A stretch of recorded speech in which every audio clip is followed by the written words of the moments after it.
The Mysterious Stranger. Chapter 100, Chapter 1.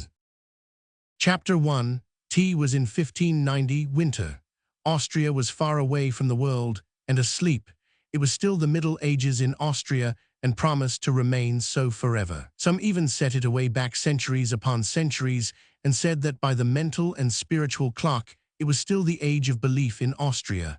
But they meant it as a compliment, not a slur, and it was so taken, and we were all proud of it. I remember it well, although I was only a boy, and I remember, too, the pleasure it gave me. Yes, Austria was far from the world, and asleep, and our village was in the middle of that sleep, being in the middle of Austria. It drowsed in peace, in the deep privacy of a hilly and woodsy solitude, where news from the world hardly ever came to disturb its dreams, and was infinitely content. At its front flowed the tranquil river, its surface painted with cloud forms and the reflections of drifting arcs and stone boats. Behind it rose the woody steeps to the base of the lofty precipice. From the top of the precipice frowned a vast castle, its long stretch of towers and bastions mailed in vines. Beyond the river, a league to the left, was a tumbled expanse of forest-clothed hills cloven by winding gorges where the sun never penetrated. And to the right, a precipice overlooked the river, and between it and the hills just spoken of lay a far-reaching plain dotted with little homesteads nested among orchards and shade trees. The whole region for leagues around was the hereditary property of a prince, whose servants kept the castle always in perfect condition for occupancy, but neither he nor his family came there oftener than once in 5 years. When they came, it was as if the Lord of the world had arrived and had brought all the glories of its kingdoms along, and when they went, they left a calm behind which was like the deep sleep which follows an orgy. Esseldorf was a paradise for us boys. We were not overmuch pestered with schooling. Mainly we were trained to be good Christians, to revere the Virgin, the Church, and the saints above everything. Beyond these matters, we were not required to know much, and in fact, not allowed to. Knowledge was not good for the common people, and could make them discontented with the lot which God had appointed for them, and God would not endure discontentment with his plans. We had 2 priests. One of them, Father Adolf, was a very zealous and strenuous priest, much considered. There may have been better priests, in some ways, than Father Adolf, but there was never one in our commune who was held in more solemn and awful respect. This was because he had absolutely no fear of the devil. He was the only Christian I have ever known of whom that could be truly said. People stood in deep dread of him on that account, for they thought that there must be something supernatural about him, else he could not be so bold and so confident. All men speak in bitter disapproval of the devil, but they do it reverently, not flippantly. But Father Adolf's way was very different. He called him by every name he could lay his tongue to, and it made everyone shudder that heard him, and often he would even speak of him scornfully and scoffingly. Then the people crossed themselves and went quickly out of his presence, fearing that something fearful might happen. Father Adolf had actually met Satan face to face more than once and defied him. This was known to be so. Father Adolf said it himself. He never made any secret of it, but spoke it right out. And that he was speaking true, there was proof in at least one instance, for on that occasion he quarreled with the enemy and intrepidly threw his bottle at him, and there, upon the wall of his study, was the ruddy splotch where it struck and broke. But it was Father Peter, the other priest, that we all loved best and were sorriest for.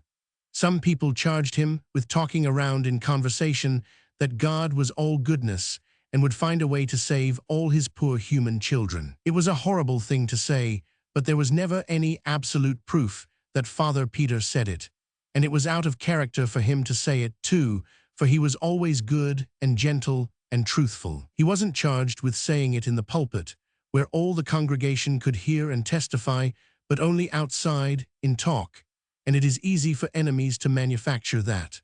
Father Peter had an enemy, and a very powerful one, the astrologer who lived in a tumbled old tower up the valley and put in his nights studying the stars. Everyone knew he could foretell wars and famines, though that was not so hard, for there was always a war and generally a famine somewhere.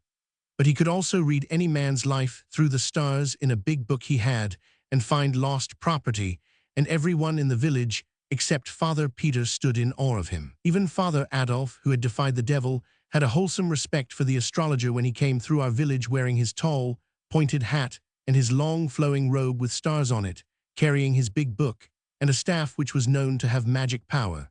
The bishop himself sometimes listened to the astrologer, it was said, for besides studying the stars and prophesying, the astrologer made a great show of piety, which would impress the bishop, of course. But Father Peter took no stock in the astrologer. He denounced him openly as a charlatan, a fraud with no valuable knowledge of any kind, or powers beyond those of an ordinary and rather inferior human being, which naturally made the astrologer hate Father Peter and wish to ruin him. It was the astrologer, as we all believed, who originated the story about Father Peter's shocking remark and carried it to the bishop. It was said that Father Peter had made the remark to his niece, Margaret, though Margaret denied it and implored the bishop to believe her and spare her old uncle from poverty and disgrace. But the bishop wouldn't listen. He suspended Father Peter indefinitely, though he wouldn't go so far as to excommunicate him on the evidence of only one witness. And now Father Peter had been out a couple of years, and our other priest, Father Adolf, had his flock. Those had been hard years for the old priest and Margaret. They had been favorites, but of course that changed when they came under the shadow of the bishop's frown. Many of their friends fell away entirely, and the rest became cool and distant. Margaret was a lovely girl of 18 when the trouble came, and she had the best head in the village and the most in it. She taught the harp and earned all her clothes and pocket money by her own industry. But her scholars fell off one by one now. She was forgotten when there were dances and parties among the youth of the village. The young fellows stopped coming to the house, all except Wilhelm Maidling, and he could have been spared. She and her uncle were sad and forlorn in their neglect and disgrace, and the sunshine was gone out of their lives. Matters went worse and worse all through the 2 years. Clothes were wearing out, bread was harder and harder to get. And now, at last, the very end was come. Solomon Isaacs had lent all the money he was willing to put on the house and gave notice that tomorrow he would foreclose. Chapter 100, Chapter 2.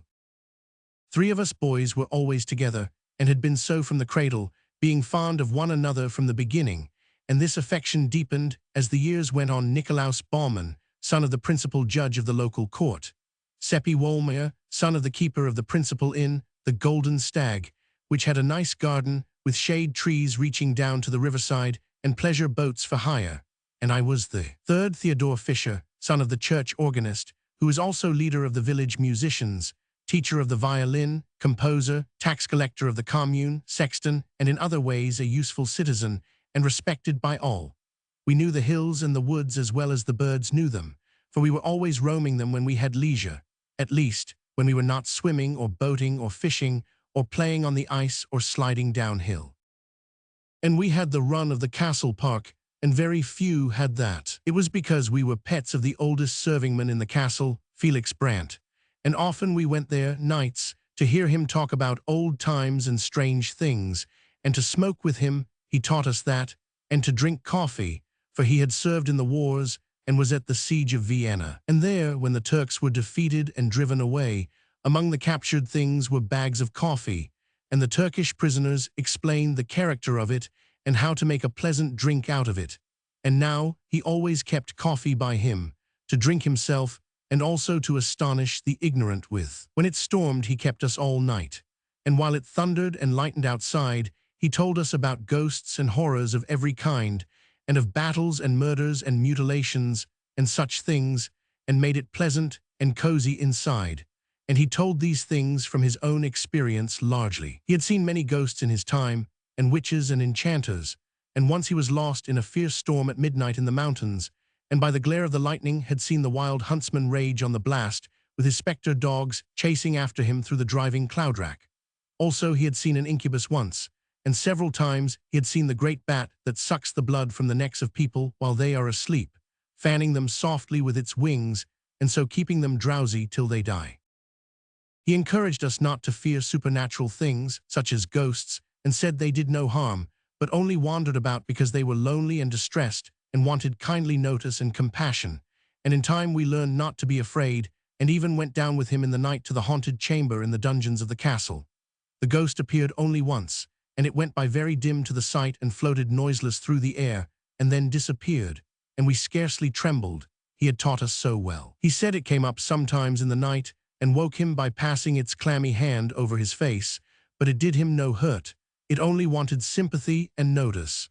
But the strangest thing was that he had seen angels, actual angels out of heaven, and had talked with them. They had no wings and wore clothes and talked and looked and acted just like any natural person, and you would never know them for angels except for the wonderful things they did which a mortal could not do, and the way they suddenly disappeared while you were talking with them, which was also a thing which no mortal could do. And he said they were pleasant and cheerful, not gloomy and melancholy like ghosts. Chapter 1. Tea was after that kind of a talk one May night that we got up next morning and had a good breakfast with him, and then went down and crossed the bridge, and went away up into the hills on the left to a woody hilltop which was a favorite place of ours. And there we stretched out on the grass in the shade to rest and smoke and talk over these strange things, for they were in our minds yet and impressing us. But we couldn't smoke, because we had been heedless and left our flint and steel behind. Soon there came a youth strolling toward us through the trees, and he sat down and began to talk in a friendly way, just as if he knew us. But we did not answer him, for he was a stranger, and we were not used to strangers and were shy of them. He had new and good clothes on, and was handsome and had a winning face and a pleasant voice, and was easy and graceful and unembarrassed, not slouchy and awkward and diffident like other boys. We wanted to be friendly with him, but didn't know how to begin. Then I thought of the pipe, and wondered if it would be taken as kindly meant if I offered it to him. But I remembered that we had no fire, so I was sorry and disappointed. But he looked up bright and pleased and said, "Fire, oh, that is easy, I will furnish it." Chapter 1. Was so astonished I couldn't speak, for I had not said anything. He took the pipe and blew his breath on it, and the tobacco glowed red, and spirals of blue smoke rose up. We jumped up and were going to run, for that was natural, and we did run a few steps, although he was yearningly pleading for us to stay, and giving us his word that he would not do us any harm, but only wanted to be friends with us and have company. So we stopped and stood, and wanted to go back, being full of curiosity and wonder, but afraid to venture. He went on coaxing in his soft, persuasive way, and when we saw that the pipe did not blow up and nothing happened, our confidence returned by little and little, and presently our curiosity got to be stronger than our fear, and we ventured back, but slowly and ready to fly at any alarm. He was bent on putting us at ease, and he had the right art. One could not remain doubtful and timorous where a person was so earnest and simple and gentle, and talked so alluringly as he did. No, he won us over, and it was not long before we were content and comfortable and chatty and glad we had found this new friend. When the feeling of constraint was all gone, we asked him how he had learned to do that strange thing, and he said he hadn't learned it at all. It came natural to him, like other things, other curious things. What ones? Oh, a number, I don't know how many. Will you let us see you do them? Do please, the others said. You won't run away again. No, indeed we won't. Please do, won't you? Yes, with pleasure, but you mustn't forget your promise, you know. We said we wouldn't, and he went to a puddle and came back with water in a cup which he had made out of a leaf, and blew upon it and threw it out, and it was a lump of ice the shape of the cup. We were astonished and charmed, but not afraid any more. We were very glad to be there, and asked him to go on and do some more things. And he did. He said he would give us any kind of fruit we liked, whether it was in season or not. We all spoke at once. Orange. Apple. Grapes. They are in your pockets, he said, and it was true. And they were of the best, too, and we ate them and wished we had more, though none of us said so. You will find them where those came from, he said, and everything else your appetites call for, and you need not name the thing you wish. As long as I am with you, you have only to wish and find. And he said true, there was never anything so wonderful and so interesting. Bread, cakes, sweets, nuts, whatever one wanted, it was there. He ate nothing himself, but sat and chatted, and did one curious thing after another to amuse us. He made a tiny toy squirrel out of clay, and it ran up a tree and sat on a limb overhead and barked down at us. Then he made a dog that was not much larger than a mouse, and it treed the squirrel and danced about the tree, excited and barking, and was as alive as any dog could be. It frightened the squirrel from tree to tree and followed it up until both were out of sight in the forest. He made birds out of clay and set them free, and they flew away, singing. At last, I made bold to ask him to tell us who he was. An angel, he said, quite simply, and set another bird free and clapped his hands and made it fly away. A kind of awe fell upon us when we heard him say that, and we were afraid again. But he said we need not be troubled. There was no occasion for us to be afraid of an angel, and he liked us anyway. He went on chatting as simply and unaffectedly as ever, and while he talked, he made a crowd of little men and women the size of your finger, and they went diligently to work, and cleared, and leveled off a space a couple of yards square in the grass, and began to build a cunning little castle in it, the women mixing the mortar, and carrying it up the scaffoldings in pails on their heads, just as our workwomen have always done, and the men laying the courses of masonry, 500 of these toy people swarming briskly about and working diligently and wiping the sweat off their faces as natural as life. In the absorbing interest of watching those 500 little people make the castle grow step by step and course by course, and take shape and symmetry, that feeling and awe soon passed away, and we were quite comfortable and at home again. We asked if we might make some people, and he said yes, and told Seppi to make some cannon for the walls, and told Nicolaus to make some halberdiers with breastplates and greaves and helmets, and I was to make some cavalry with horses, and in allotting these tasks he called us by our names, but did not say how he knew them. Then Seppi asked him what his own name was, and he said tranquilly, Satan, and held out a chip, and caught a little woman on it who was falling from the scaffolding, and put her back where she belonged, and said, "She is an idiot to step backward like that, and not notice what she is about." Chapter 1. T caught us suddenly, that name did, and our work dropped out of our hands and broke to pieces, a cannon, a halberdier, and a horse. Satan laughed and asked what was the matter. I said, "Nothing, only it seemed a strange name for an angel." He asked why. "Because it's his name, you know." "Yes, he is my uncle." He said it placidly, but it took our breath for a moment and made our hearts beat. He did not seem to notice that, but mended our halberdiers and things with a touch, handing them to us finished, and said, "Don't you remember, he was an angel himself once?" "Yes, it's true," said Seppi. "I didn't think of that." "Before the fall, he was blameless." "Yes," said Nicolaus, "he was without sin." "It is a good family, ours," said Satan. "There is not a better. He is the only member of it that has ever sinned." Chapter 1. Should not be able to make anyone understand how exciting it all was. You know that kind of quiver that trembles around through you when you are seeing something so strange and enchanting and wonderful that it is just a fearful joy to be alive and look at it. And you know how you gaze, and your lips turn dry and your breath comes short. But you wouldn't be anywhere but there, not for the world.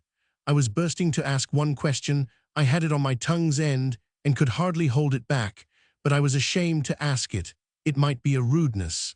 Satan set an ox down that he had been making and smiled up at me and said, "It wouldn't be a rudeness, and I should forgive it if it was. Have I seen him? Millions of times. From the time that I was a little child, 1,000 years old, I was his second favorite among the nursery angels of our blood and lineage, to use a human phrase. Yes, from that time until the fall, 8,000 years, measured as you count time." 8,000. Yes, he turned to Seppi and went on as if answering something that was in Seppi's mind. "Why, naturally I look like a boy, for that is what I am. With us what you call time is a spacious thing. It takes a long stretch of it to grow an angel to full age." There was a question in my mind, and he turned to me and answered it. "I am 16,000 years old, counting as you count." Then he turned to Nicolaus and said, "No, the fall did not affect me nor the rest of the relationship. It was only he that I was named for who ate of the fruit of the tree and then beguiled the man and the woman with it. We others are still ignorant of sin. We are not able to commit it. We are without blemish, and shall abide in that estate always. We two of the little workmen were quarreling, and in buzzing little bumblebee voices they were cursing and swearing at each other. Now came blows and blood, then they locked themselves together in a life-and-death struggle. Satan reached out his hand and crushed the life out of them with his fingers, threw them away, wiped the red from his fingers on his handkerchief, and went on talking where he had left off. We cannot do wrong, neither have we any disposition to do it, for we do not know what it is. Chapter 1. T seemed a strange speech in the circumstances, but we barely noticed that we were so shocked and grieved at the wanton murder he had committed, for murder it was, that was its true name, and it was without palliation or excuse, for the men had not wronged him in any way. It made us miserable, for we loved him, and had thought him so noble and so beautiful and gracious, and had honestly believed he was an angel, and to have him do this cruel thing, it lowered him so, and we had had such pride in him. He went right on talking, just as if nothing had happened, telling about his travels, and the interesting things he had seen in the big worlds of our solar system, and of other solar systems far away in the remotenesses of space, and about the customs of the immortals that inhabit them, somehow fascinating us, enchanting us, charming us in spite of the pitiful scene that was now under our eyes, for the wives of the little dead men had found the crushed and shapeless bodies and were crying over them, and sobbing and lamenting, and a priest was kneeling there with his hands crossed upon his breast, praying, and crowds of pitying friends were massed about them, reverently uncovered, with their bare heads bowed, and many with the tears running down. Scene which Satan paid no attention to until the small noise of the weeping and praying began to annoy him. Then he reached out and took the heavy board seat out of our swing and brought it down and mashed all those people into the earth just as if they had been flies, and went on talking just the same. An angel and kill a priest, an angel who did not know how to do wrong, and yet destroys in cold blood hundreds of helpless poor men and women who had never done him any harm. It made us sick to see that awful deed, and to think that none of those poor creatures was prepared except the priest, for none of them had ever heard a mass or seen a church. And we were witnesses. We had seen these murders done, and it was our duty to tell and let the law take its course. But he went on talking right along, and worked his enchantments upon us again with that fatal music of his voice. He made us forget everything. We could only listen to him, and love him, and be his slaves, to do with us as he would. He made us drunk with the joy of being with him, and of looking into the heaven of his eyes, and of feeling the ecstasy that thrilled along our veins from the touch of his hand. Chapter 100. Chapter 3. The stranger had seen everything, he had been everywhere, he knew everything, and he forgot nothing. What another must study, he learned at a glance. There were no difficulties for him, and he made things live before you when he told about them. He saw the world made, he saw Adam created. He saw Samson surge against the pillars and bring the temple down in ruins about him. He saw Caesar's death. He told of the daily life in heaven. He had seen the damned writhing in the red waves of hell, and he made us see all these things, and it was as if we were on the spot and looking at them with our own eyes, and we felt them too, but there was no sign that they were anything to him beyond mere entertainments. Those visions of hell, those poor babes and women and girls and lads and men shrieking and supplicating in anguish, why, we could hardly bear it, but he was as bland about it as if it had been so many imitation rats in an artificial fire. And always when he was talking about men and women here on the earth and their doings, even their grandest and sublimest, we were secretly ashamed, for his manner showed that to him they and their doings were of paltry poor consequence. Often you would think he was talking about flies, if you didn't know. Once he even said, in so many words, that our people down here were quite interesting to him, notwithstanding they were so dull and ignorant and trivial and conceited, and so diseased and rickety, and such a shabby, poor, worthless lot all around. He said it in a quite matter-of-course way and without bitterness, just as a person might talk about bricks or manure or any other thing that was of no consequence and hadn't feelings. I could see he meant no offense, but in my thoughts I set it down as not very good manners. Manners, he said, why, it is merely the truth, and truth is good manners. Manners are a fiction. The castle is done. Do you like it? Anyone would have been obliged to like it. It was lovely to look at. It was so shapely and fine, and so cunningly perfect in all its particulars, even to the little flags waving from the turrets. Satan said, "We must put the artillery in place now, and station the halberdiers, and display the cavalry." Our men and horses were a spectacle to see. They were so little like what they were intended for of course, we had no art in making such things. Satan said they were the worst he had seen, and when he touched them and made them alive, it was just ridiculous the way they acted, on account of their legs not being of uniform lengths. They reeled and sprawled around as if they were drunk, and endangered everybody's lives around them, and finally fell over and lay helpless and kicking. It made us all laugh, though it was a shameful thing to see. The guns were charged with dirt to fire a salute, but they were so crooked and so badly made that they all burst when they went off, and killed some of the gunners and crippled the others. Satan said we would have a storm now and an earthquake if we liked, but we must stand off a piece out of danger. We wanted to call the people away too, but he said never mind them, they were of no consequence, and we could make more some time or other if we needed them. A small storm cloud began to settle down black over the castle, and the miniature lightning and thunder began to play, and the ground to quiver, and the wind to pipe and wheeze, and the rain to fall, and all the people flocked into the castle for shelter. The clouds settled down blacker and blacker, and one could see the castle only dimly through it. The lightning blazed out flash upon flash and pierced the castle and set it on fire, and the flames shone out red and fierce through the cloud, and the people came flying out, shrieking, but Satan brushed them back, paying no attention to our begging and crying and imploring. And in the midst of the howling of the wind and volleying of the thunder, the magazine blew up, the earthquake rent the ground wide, and the castle's wreck and ruin tumbled into the chasm, which swallowed it from sight, and closed upon it, with all that innocent life, not one of the 500 poor creatures escaping. Our hearts were broken, we could not keep from crying. "Don't cry," Satan said, "they were of no value. But they are gone to hell.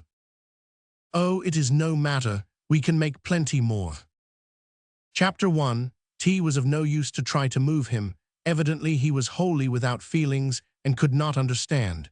He was full of bubbling spirits, and as gay as if this were a wedding instead of a fiendish massacre, and he was bent on making us feel as he did, and of course his magic accomplished his desire. It was no trouble to him, he did whatever he pleased with us. In a little while we were dancing on that grave, and he was playing to us on a strange, sweet instrument which he took out of his pocket, and the music, but there is no music like that, unless perhaps in heaven, and that was where he brought it from, he said. It made one mad for pleasure, and we could not take our eyes from him, and the looks that went out of our eyes came from our hearts, and their dumb speech was worship. He brought the dance from heaven, too, and the bliss of paradise was in it. Presently he said he must go away on an errand, but we could not bear the thought of it, and clung to him, and pleaded with him to stay, and that pleased him, and he said so, and said he would not go yet, but would wait a little while, and we would sit down and talk a few minutes longer.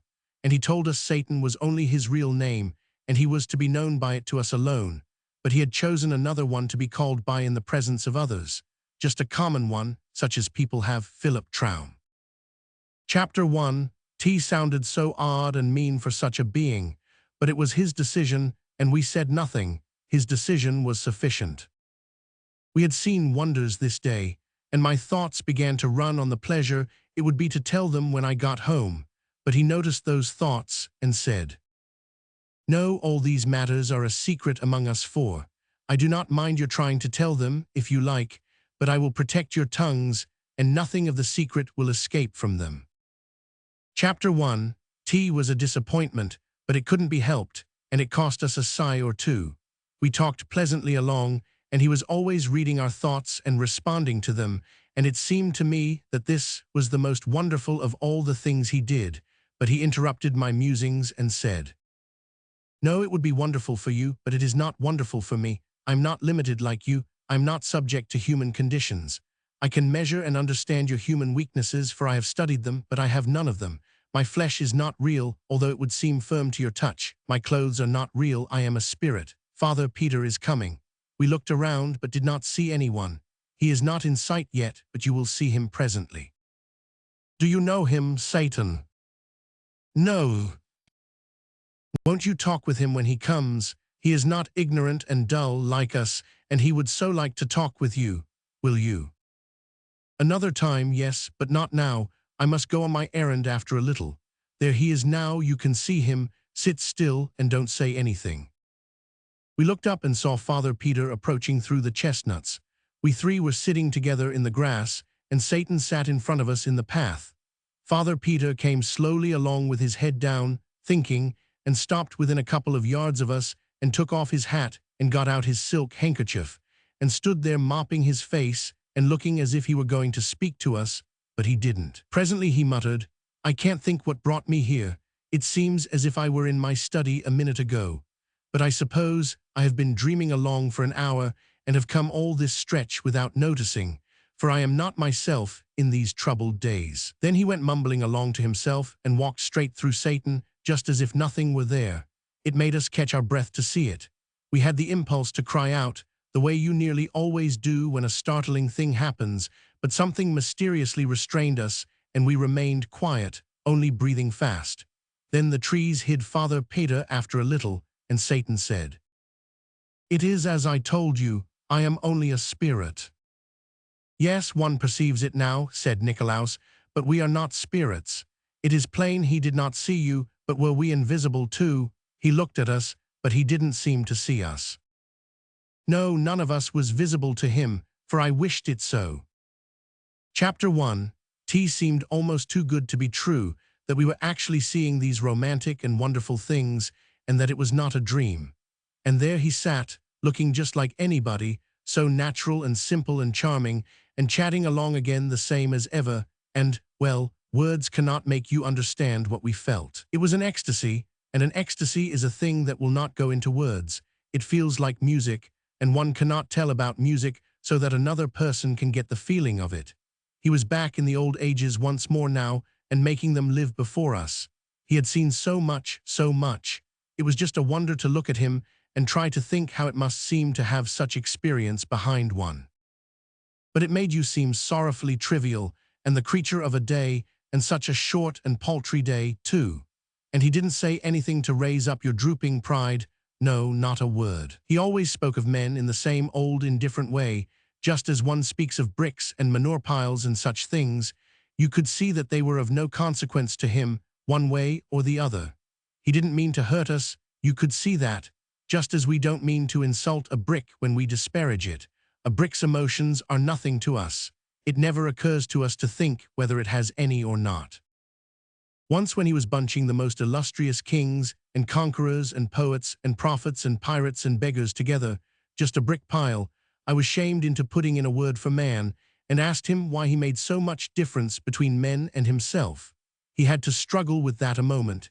He didn't seem to understand how I could ask such a strange question. Then he said, "The difference between man and me, the difference between a mortal and an immortal, between a cloud and a spirit." He picked up a woodlouse that was creeping along a piece of bark. "What is the difference between Caesar and this?" Chapter 1 said, "One cannot compare things which by their nature and by the interval between them are not comparable." "You have answered your own question," he said. "I will expand it. Man is made of dirt. I saw him made. I am not made of dirt.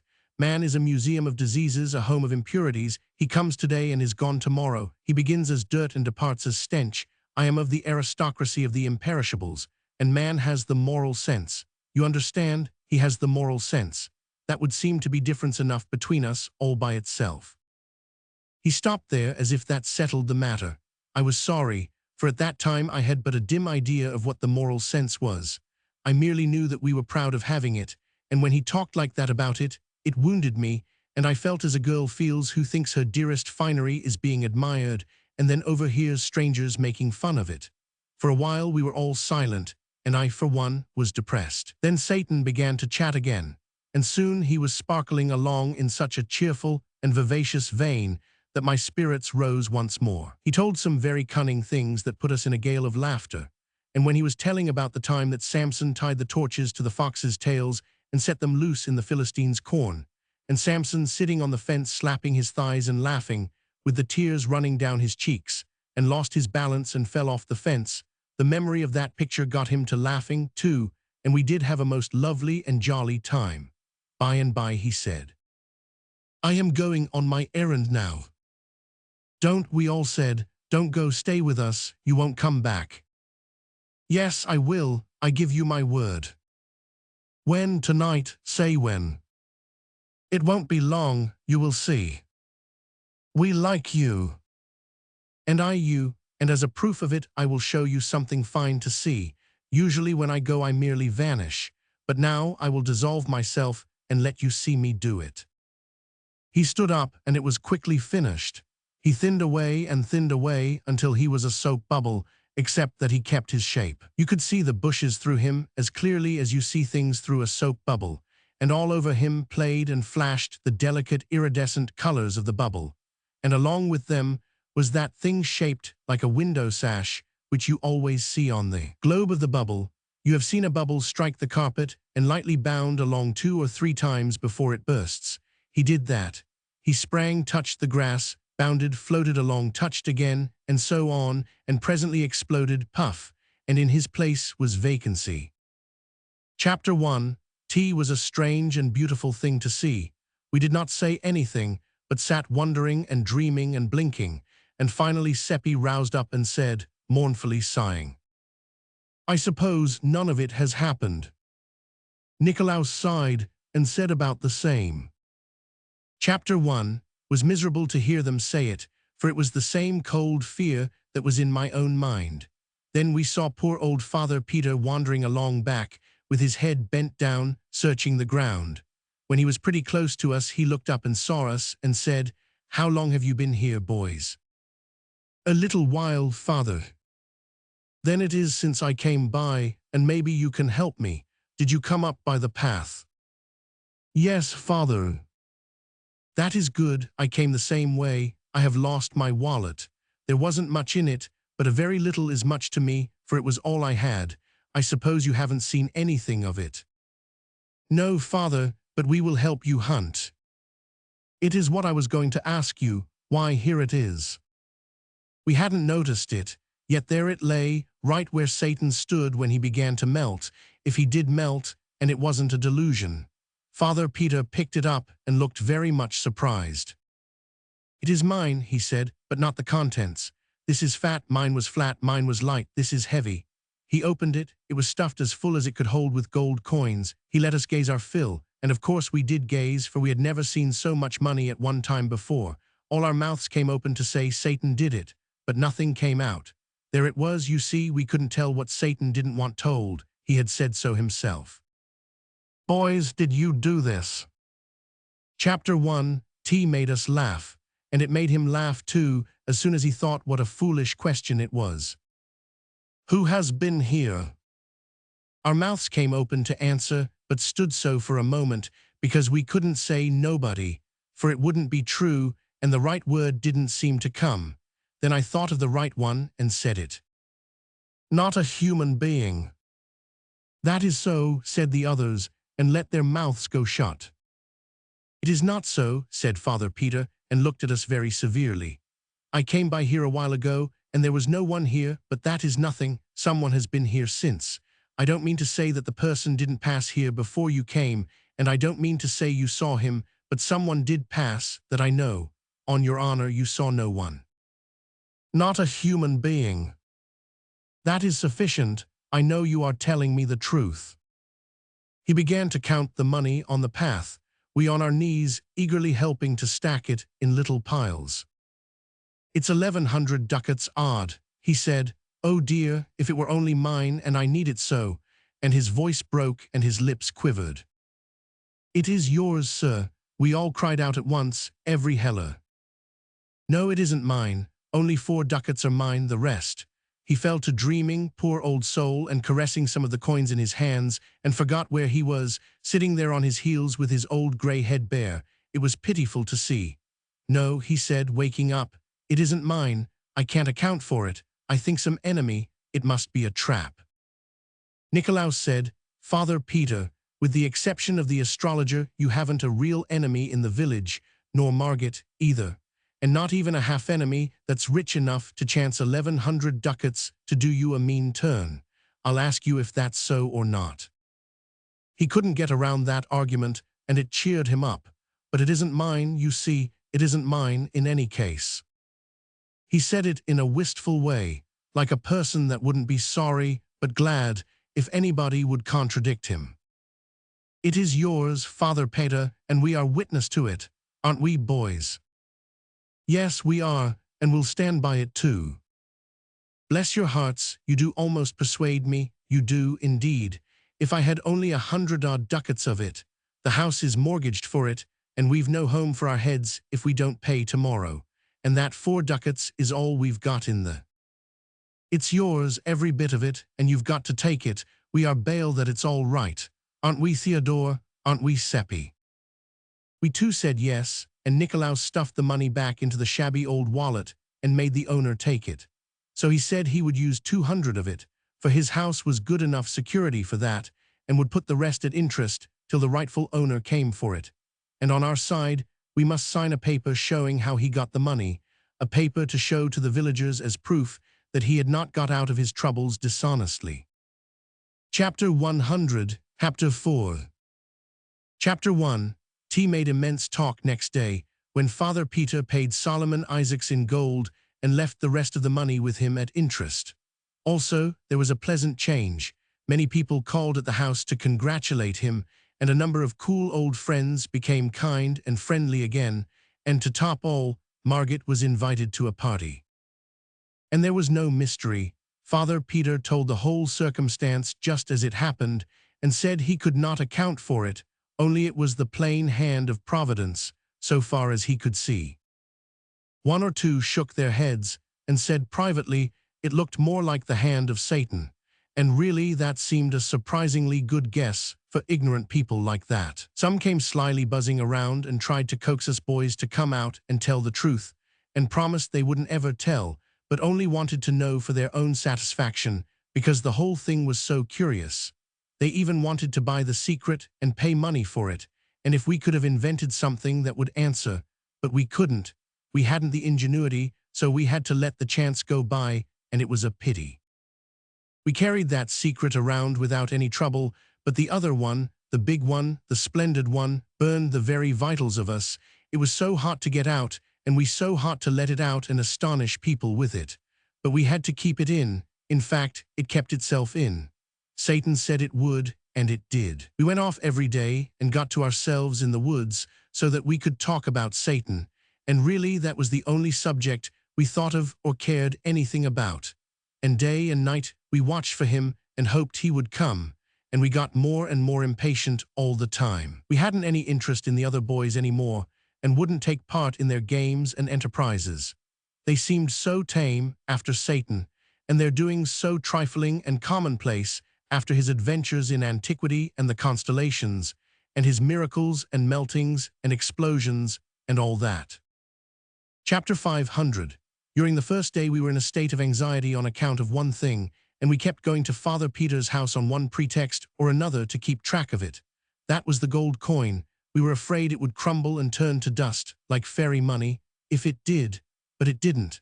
At the end of the day no complaint had been made about it, so after that we were satisfied that it was real gold and dropped the anxiety out of our minds. There was a question which we wanted to ask Father Peter, and finally we went there the second evening, a little diffidently, after drawing straws, and I asked it as casually as I could, though it did not sound as casual as I wanted, because I didn't know how. "What is the moral sense, sir?" He looked down, surprised, over his great spectacles and said, "Why, it is the faculty which enables us to distinguish good from evil." Chapter 1. T threw some light, but not a glare, and I was a little disappointed, also to some degree embarrassed. He was waiting for me to go on, so, in default of anything else to say, I asked, "Is it valuable?" "Valuable, heavens, lad, it is the one thing that lifts man above the beasts that perish and makes him heir to immortality." This did not remind me of anything further to say, so I got out with the other boys, and we went away with that indefinite sense you have often had of being filled but not fatted. They wanted me to explain, but I was tired. We passed out through the parlor, and there was Margaret at the spinet teaching Marie Luger. So one of the deserting pupils was back, and an influential one, too. The others would follow. Margaret jumped up and ran and thanked us again, with tears in her eyes. This was the third time, for saving her and her uncle from being turned into the street, and we told her again we hadn't done it. But that was her way. She never could be grateful enough for anything a person did for her, so we let her have her say. And as we passed through the garden, there was Wilhelm Maidling sitting there waiting, for it was getting toward the edge of the evening, and he would be asking Margaret to take a walk along the river with him when she was done with the lesson. He was a young lawyer, and succeeding fairly well and working his way along, little by little. He was very fond of Margaret, and she of him. He had not deserted along with the others, but had stood his ground all through. His faithfulness was not lost on Margaret and her uncle. He hadn't so very much talent, but he was handsome and good, and these are a kind of talents themselves and help along. He asked us how the lesson was getting along, and we told him it was about done. And maybe it was so. We didn't know anything about it, but we judged it would please him, and it did, and didn't cost us anything. Chapter 100, Chapter 5. On the fourth day comes the astrologer from his crumbling old tower up the valley, where he had heard the news, I reckon. He had a private talk with us, and we told him what we could, for we were mightily in dread of him. He sat there studying and studying a while to himself. Then he asked, "How many ducats did you say?" 1107, sir."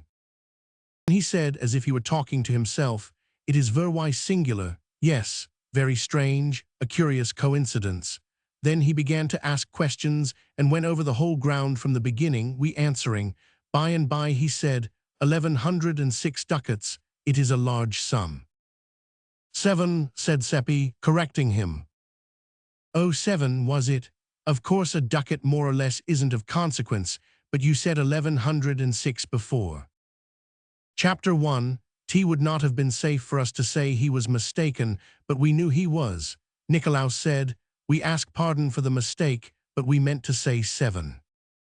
Oh, it is no matter, lad. It was merely that I noticed the discrepancy. It is several days, and you cannot be expected to remember precisely. One is apt to be inexact when there is no particular circumstance to impress the count upon the memory." "But there was one, sir," said Seppi eagerly. "What was it, my son?" asked the astrologer indifferently. First we all counted the piles of coin, each in turn, and all made it the same, 1106. But I had slipped one out for fun when the count began, and now I slipped it back and said, "I think there is a mistake. There are 1107, let us count again." We did, and of course I was right. They were astonished. Then I told how it came about. The astrologer asked us if this was so, and we said it was. "That settles it," he said. "I know the thief now. Lads, the money was stolen." Then he went away, leaving us very much troubled and wondering what he could mean. In about an hour we found out, for by that time it was all over the village that Father Peter had been arrested for stealing a great sum of money from the astrologer. Everybody's tongue was loose and going. Many said it was not in Father Peter's character and must be a mistake, but the others shook their heads and said misery and want could drive a suffering man to almost anything. About one detail there were no differences. All agreed that Father Peter's account of how the money came into his hands was just about unbelievable. It had such an impossible look. They said it might have come into the astrologer's hands in some such way, but into Father Peter's, never. Our characters began to suffer now. We were Father Peter's only witnesses. How much did he probably pay us to back up his fantastic tale? People talked that kind of talk to us pretty freely and frankly, and were full of scoffings when we begged them to believe really we had told only the truth. Our parents were harder on us than anyone else. Our fathers said we were disgracing our families, and they commanded us to purge ourselves of our lie, and there was no limit to their anger when we continued to say we had spoken true. Our mothers cried over us and begged us to give back our bribe and get back our honest names and save our families from shame and come out and honorably confess. And at last we were so worried and harassed that we tried to tell the whole thing, Satan and all, but no, it wouldn't come out. We were hoping and longing all the time that Satan would come and help us out of our trouble, but there was no sign of him. Within an hour after the astrologer's talk with us, Father Peter was in prison and the money sealed up and in the hands of the officers of the law. The money was in a bag, and Solomon Isaacs said he had not touched it since he had counted it. His oath was taken that it was the same money and that the amount was 1,107 ducats. Father Peter claimed trial by the ecclesiastical court, but our other priest, Father Adolf, said an ecclesiastical court hadn't jurisdiction over a suspended priest. The bishop upheld him. That settled it. The case would go to trial in the civil court. The court would not sit for some time to come. Wilhelm Maedling would be Father Peter's lawyer and do the best he could, of course, but he told us privately that a weak case on his side and all the power and prejudice on the other made the outlook bad. So Margaret's new happiness died a quick death. No friends came to condole with her, and none were expected. An unsigned note withdrew her invitation to the party. There would be no scholars to take lessons. How could she support herself? She could remain in the house, for the mortgage was paid off, though the government and not poor Solomon Isaacs had the mortgage money in its grip for the present. Old Ursula, who was cook, chambermaid, housekeeper, laundress, and everything else for Father Peter, and had been Margaret's nurse in earlier years, said God would provide. But she said that from habit, for she was a good Christian. She meant to help in the providing to make sure if she could find a way. We boys wanted to go and see Margaret and show friendliness for her, but our parents were afraid of offending the community and wouldn't let us. The astrologer was going around inflaming everybody against Father Peter and saying he was an abandoned thief and had stolen 1,107 gold ducats from him. He said he knew he was a thief from that fact, for it was exactly the sum he had lost and which Father Peter pretended he had found. Chapter 1.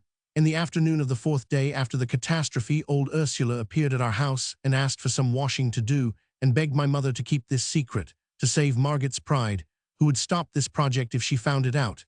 Yet Margaret had not enough to eat and was growing weak.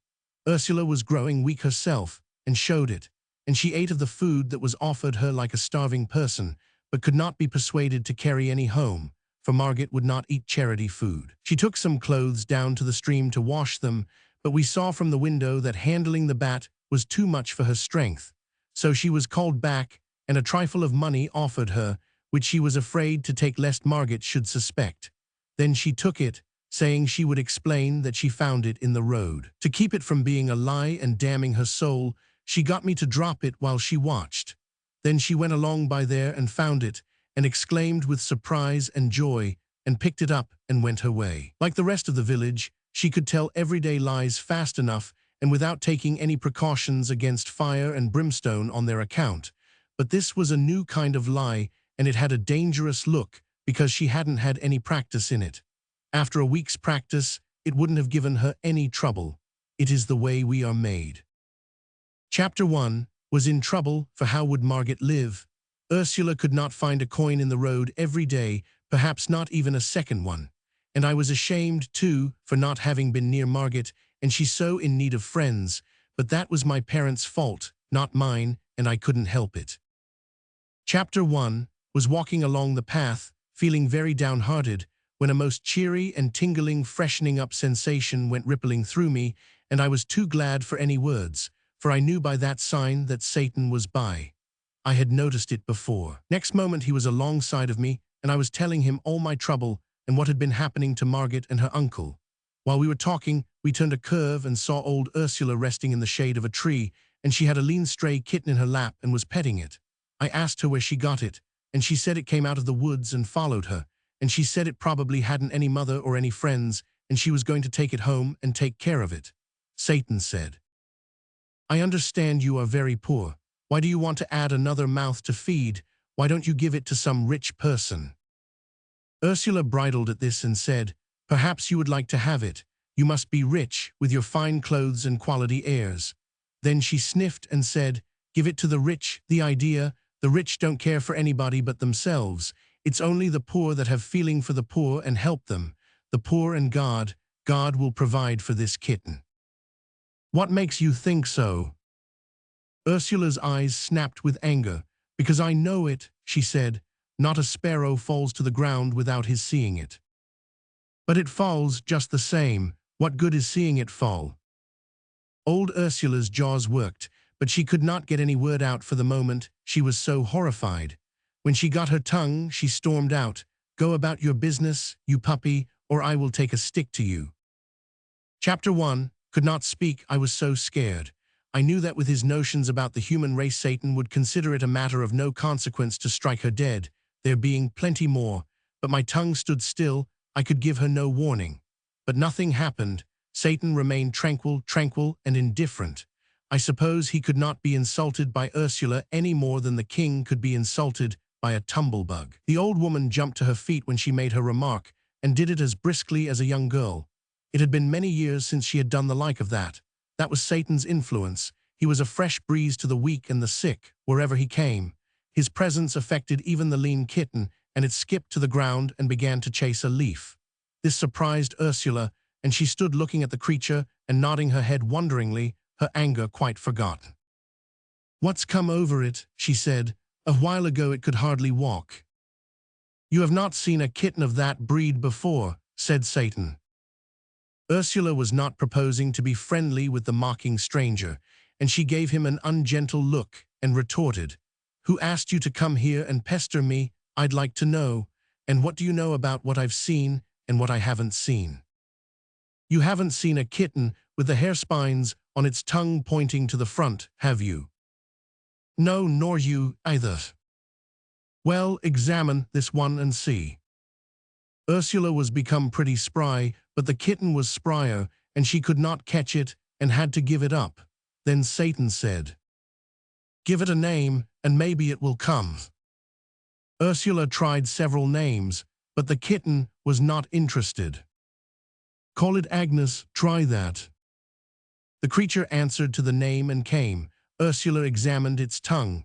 "Upon my word, it's true," she said. "I have not seen this kind of a cat before. Is it yours?" "No." "Then how did you know its name so pat?" "Because all cats of that breed are named Agnes. They will not answer to any other." Ursula was impressed. "It is the most wonderful thing." Then a shadow of trouble came into her face, for her superstitions were aroused, and she reluctantly put the creature down, saying, "I suppose I must let it go. I am not afraid. No, not exactly that, though the priest, well, I've heard people, indeed many people. And besides, it is quite well now and can take care of itself." She sighed and turned to go, murmuring, "It is such a pretty one too, and would be such company, and the house is so sad and lonesome these troubled days. Miss Margot's so mournful and just a shadow, and the old master shut up in jail." "It seems a pity not to keep it," said Satan. Ursula turned quickly, just as if she were hoping someone would encourage her. "Why?" she asked wistfully. "Because this breed brings luck." "Does it? Is it true? Young man, do you know it to be true? How does it bring luck?"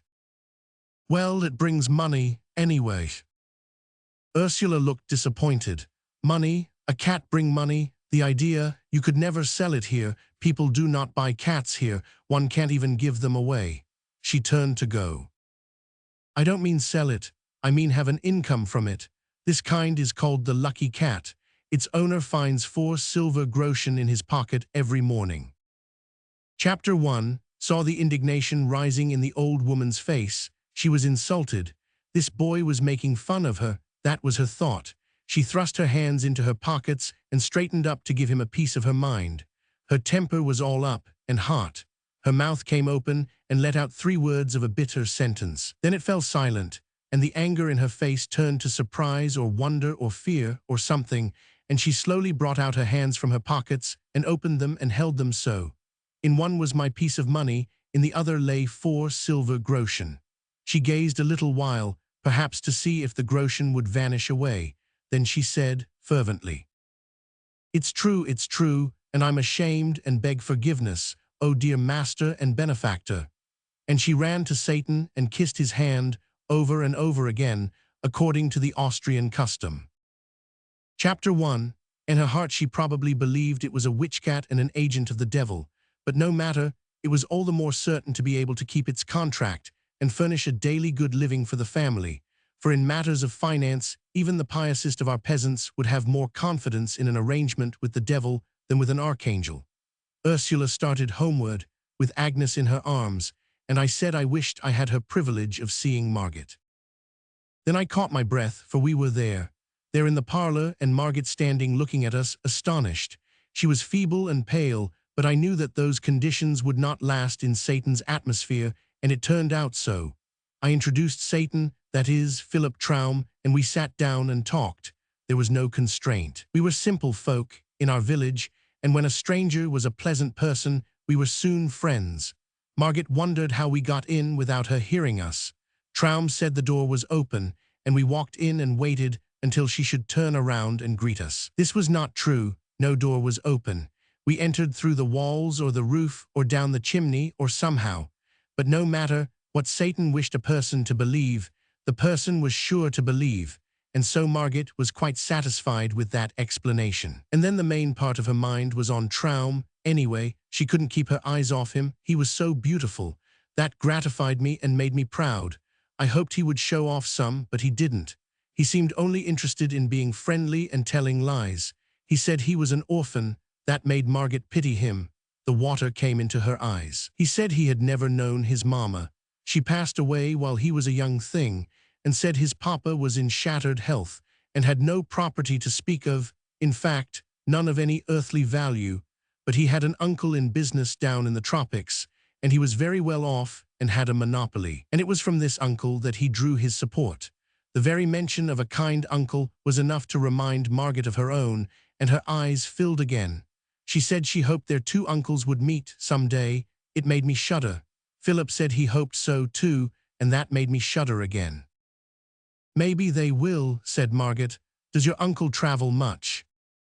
Oh yes, he goes all about. He has business everywhere. And so they went on chatting, and poor Margaret forgot her sorrow for one little while anyway. It was probably the only really bright and cheery hour she had known lately. I saw she liked Philip, and I knew she would. And when he told her he was studying for the ministry, I could see that she liked him better than ever.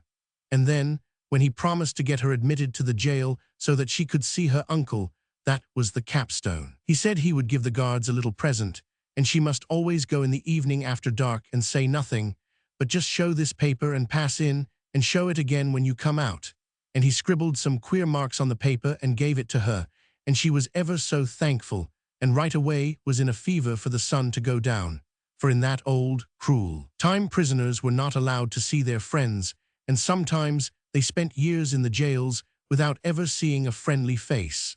I judged that the marks on the paper were an enchantment, and that the guards would not know what they were doing, nor have any memory of it afterward, and that was indeed the way of it.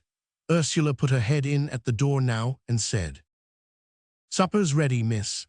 Then she saw us and looked frightened and motioned me to come to her, which I did, and she asked if we had told about the cat.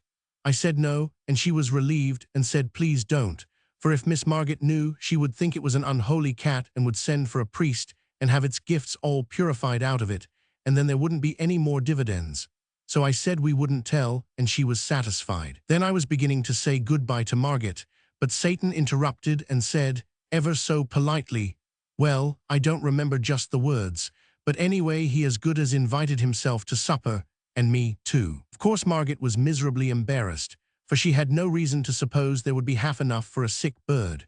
Ursula heard him, and she came straight into the room, not a bit pleased. At first she was astonished to see Margaret looking so fresh and rosy, and said so. Then she spoke up in her native tongue, which was Bohemian, and said, as I learned afterward, "Send him away, Miss Margaret, there's not victuals enough." Before Margaret could speak, Satan had the word and was talking back to Ursula in her own language, which was a surprise to her and for her mistress too. He said, "Didn't I see you down the road a while ago?" "Yes, sir." "Ah, that pleases me. I see you remember me." He stepped to her and whispered, "I told you it is a lucky cat. Don't be troubled, it will provide." That sponged the slate of Ursula's feelings clean of its anxieties, and a deep, financial joy shone in her eyes. The cat's value was augmenting. It was getting full time for Margaret to take some sort of notice of Satan's invitation, and she did it in the best way, the honest way that was natural to her.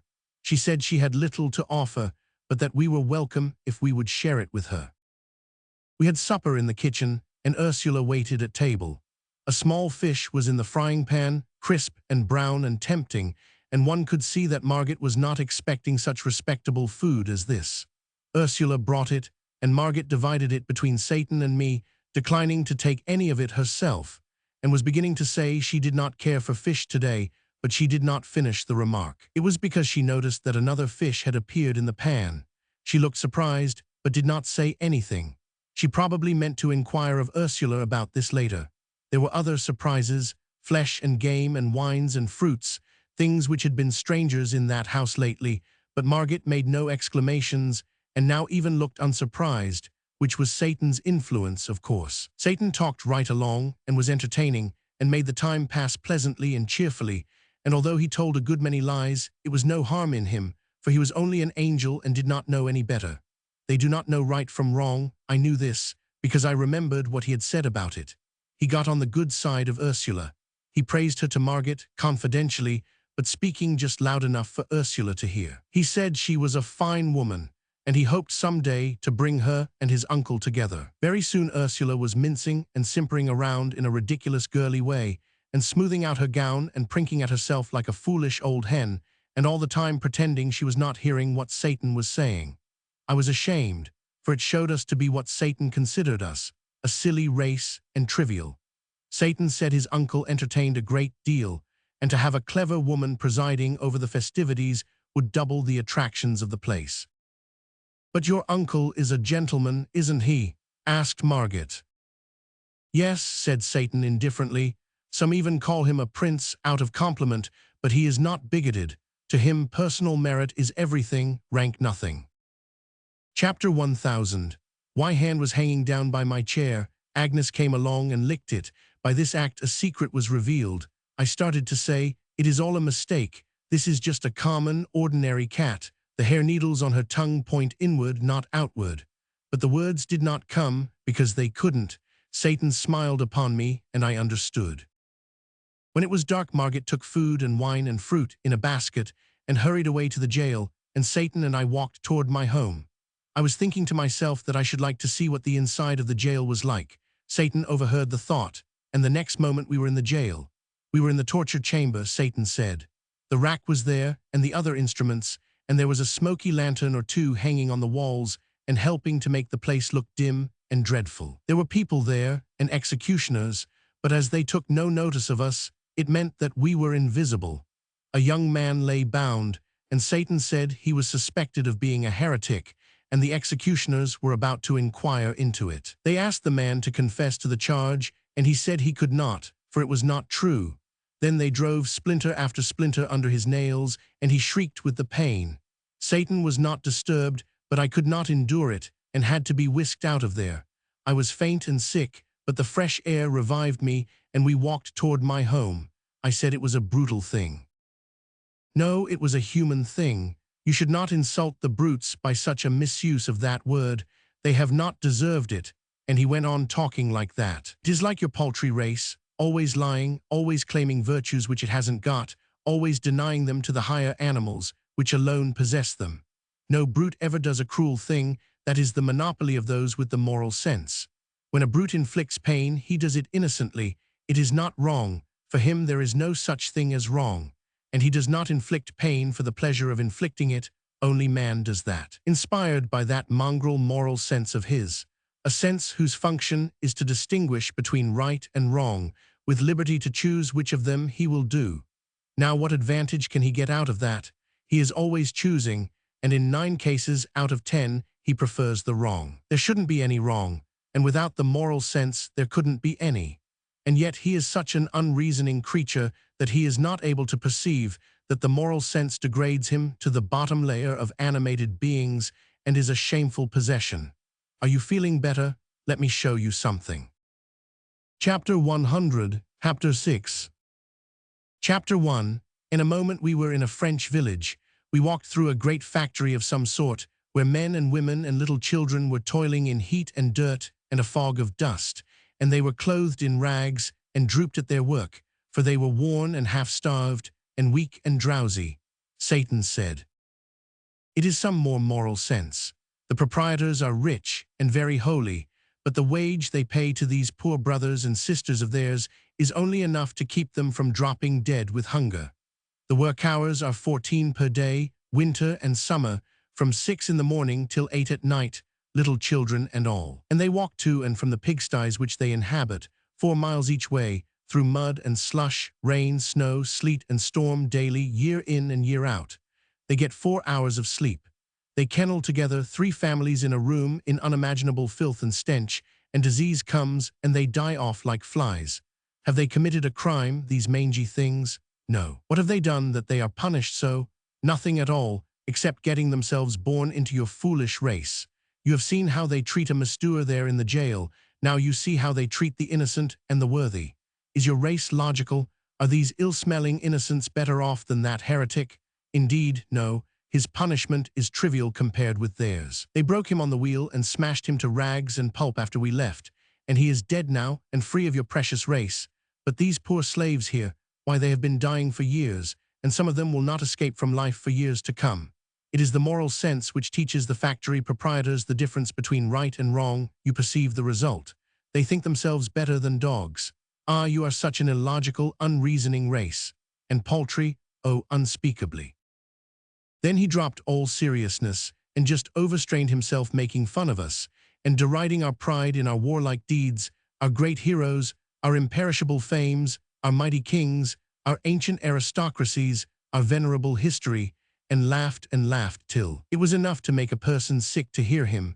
And finally he sobered a little and said, "But after all, it is not all ridiculous. There is a sort of pathos about it when one remembers how few are your days, how childish your pomps, and what shadows you are." Presently all things vanished suddenly from my sight, and I knew what it meant. The next moment we were walking along in our village, and down toward the river I saw the twinkling lights of the Golden Stag. Then in the dark I heard a joyful cry. "He's come again." Chapter 1. T was Seppi Wohlmeyer. He had felt his blood leap and his spirits rise in a way that could mean only one thing, and he knew Satan was near, although it was too dark to see him. He came to us, and we walked along together, and Seppi poured out his gladness like water. It was as if he were a lover and had found his sweetheart who had been lost. Seppi was a smart and animated boy, and had enthusiasm and expression, and was a contrast to Nicolaus and me. He was full of the last new mystery, now the disappearance of Hans Oppert, the village loafer. People were beginning to be curious about it, he said. He did not say anxious. Curious was the right word, and strong enough. No one had seen Hans for a couple of days. "Not since he did that brutal thing, you know," he said. "What brutal thing?" It was Satan that asked. "Well, he is always clubbing his dog, which is a good dog, and his only friend, and is faithful and loves him, and does no one any harm. And 2 days ago he was at it again, just for nothing, just for pleasure, and the dog was howling and begging, and Theodore and I begged too, but he threatened us and struck the dog again with all his might, and knocked one of his eyes out, and he said to us, 'There, I hope you are satisfied now, that's what you have got for him by your damned meddling,' and he laughed, the heartless brute." Seppi's voice trembled with pity and anger. I guessed what Satan would say, and he said it. "There is that misused word again, that shabby slander. Brutes do not act like that, but only men." "Well, it was inhuman, anyway." "No, it wasn't, Seppi. It was human, quite distinctly human. It is not pleasant to hear you libel the higher animals by attributing to them dispositions which they are free from, and which are found nowhere but in the human heart. None of the higher animals is tainted with the disease called the moral sense. Purify your language, Seppi. Drop those lying phrases out of it." He spoke pretty sternly, for him, and I was sorry I hadn't warned Seppi to be more particular about the word he used. I knew how he was feeling. He would not want to offend Satan. He would rather offend all his kin. There was an uncomfortable silence, but relief soon came, for that poor dog came along now, with his eye hanging down, and went straight to Satan, and began to moan and mutter brokenly. And Satan began to answer in the same way, and it was plain that they were talking together in the dog language. We all sat down in the grass in the moonlight, for the clouds were breaking away now, and Satan took the dog's head in his lap and put the eye back in its place, and the dog was comfortable, and he wagged his tail and licked Satan's hand and looked thankful and said the same. I knew he was saying it, though I did not understand the words. Then the two talked together a bit, and Satan said, "He says his master was drunk." Yes, he was, said we. And an hour later, he fell over the precipice there beyond the cliff pasture. We know the place, it is 3 miles from here. And the dog has been often to the village, begging people to go there, but he was only driven away and not listened to. We remembered it, but hadn't understood what he wanted. He only wanted help for the man who had misused him, and he thought only of that, and has had no food nor sought any. He has watched by his master 2 nights. What do you think of your race? Is heaven reserved for it, and this dog ruled out, as your teachers tell you? Can your race add anything to this dog's stock of morals and magnanimities? He spoke to the creature, who jumped up, eager and happy, and apparently ready for orders and impatient to execute them. Get some men, go with the dog, he will show you that carrion, and take a priest along to arrange about insurance, for death is near. With the last word he vanished, to our sorrow and disappointment. We got the men and Father Adolf, and we saw the man die. Nobody cared but the dog. He mourned and grieved and licked the dead face and could not be comforted. We buried him where he was and without a coffin, for he had no money and no friend but the dog. If we had been an hour earlier, the priest would have been in time to send that poor creature to heaven, but now he was gone down into the awful fires to burn forever. It seemed such a pity that in a world where so many people have difficulty to put in their time, 1 little hour could not have been spared for this poor creature who needed it so much, and to whom it would have made the difference between eternal joy and eternal pain. It gave an appalling idea of the value of an hour, and I thought I could never waste one again without remorse and terror. Seppi was depressed and grieved, and said it must be so much better to be a dog and not run such awful risks. We took this one home with us and kept him for our own. Seppi had a very good thought as we were walking along, and it cheered us up and made us feel much better. He said the dog had forgiven the man that had wronged him so, and maybe God would accept that absolution. There was a very dull week now, for Satan did not come, nothing much was going on, and we boys could not venture to go and see Margit, because the nights were moonlit, and our parents might find us out if we tried. But we came across Ursula a couple of times, taking a walk in the meadows beyond the river to air the cat, and we learned from her that things were going well. She had natty new clothes on and bore a prosperous look. The 4 groschen a day were arriving without a break, but were not being spent for food and wine and such things. The cat attended to all that. Chapter 1000. Argit was enduring her forsakenness and isolation fairly well, all things considered, and was cheerful by help of Wilhelm Maidling. She spent an hour or 2 every night in the jail with her uncle, and had fattened him up with the cat's contributions. But she was curious to know more about Philip Traum, and hoped I would bring him again. Ursula was curious about him herself, and asked a good many questions about his uncle. It made the boys laugh, for I had told them the nonsense Satan had been stuffing her with.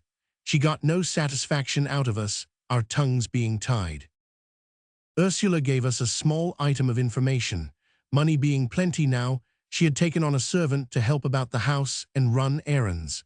She tried to tell it in a commonplace, matter-of-course way, but she was so set up by it, and so vain of it, that her pride in it leaked out pretty plainly. It was beautiful to see her veiled delight in this grandeur, poor old thing, but when we heard the name of the servant we wondered if she had been altogether wise. For although we were young, and often thoughtless, we had fairly good perception on some matters. This boy was Gottfried Narr, a dull, good creature, with no harm in him and nothing against him personally. Still, he was under a cloud, and properly so, for it had not been 6 months since a social blight had mildewed the family. His grandmother had been burned as a witch. When that kind of a malady is in the blood, it does not always come out with just one burning. Just now was not a good time for Ursula and Margit to be having dealings with a member of such a family, for the witch terror had risen higher during the past year than it had ever reached in the memory of the oldest villagers. The mere mention of a witch was almost enough to frighten us out of our wits. This was natural enough, because of late years there were more kinds of witches than there used to be. In old times it had been only old women, but of late years they were of all ages, even children of 8 and 9. It was getting so that anybody might turn out to be a familiar of the devil. Age and sex hadn't anything to do with it. In our little region we had tried to extirpate the witches, but the more of them we burned, the more of the braid rose up in their places. Once in a school for girls only 10 miles away, the teachers found that the back of one of the girls was all red and inflamed, and they were greatly frightened, believing it to be the devil's marks. The girl was scared and begged them not to denounce her and said it was only fleas, but of course it would not do to let the matter rest there. All the girls were examined, and 11 out of the 50 were badly marked, the rest less so. A commission was appointed, but the 11 only cried for their mothers and would not confess. Then they were shut up, each by herself in the dark, and put on black bread and water for 10 days and nights.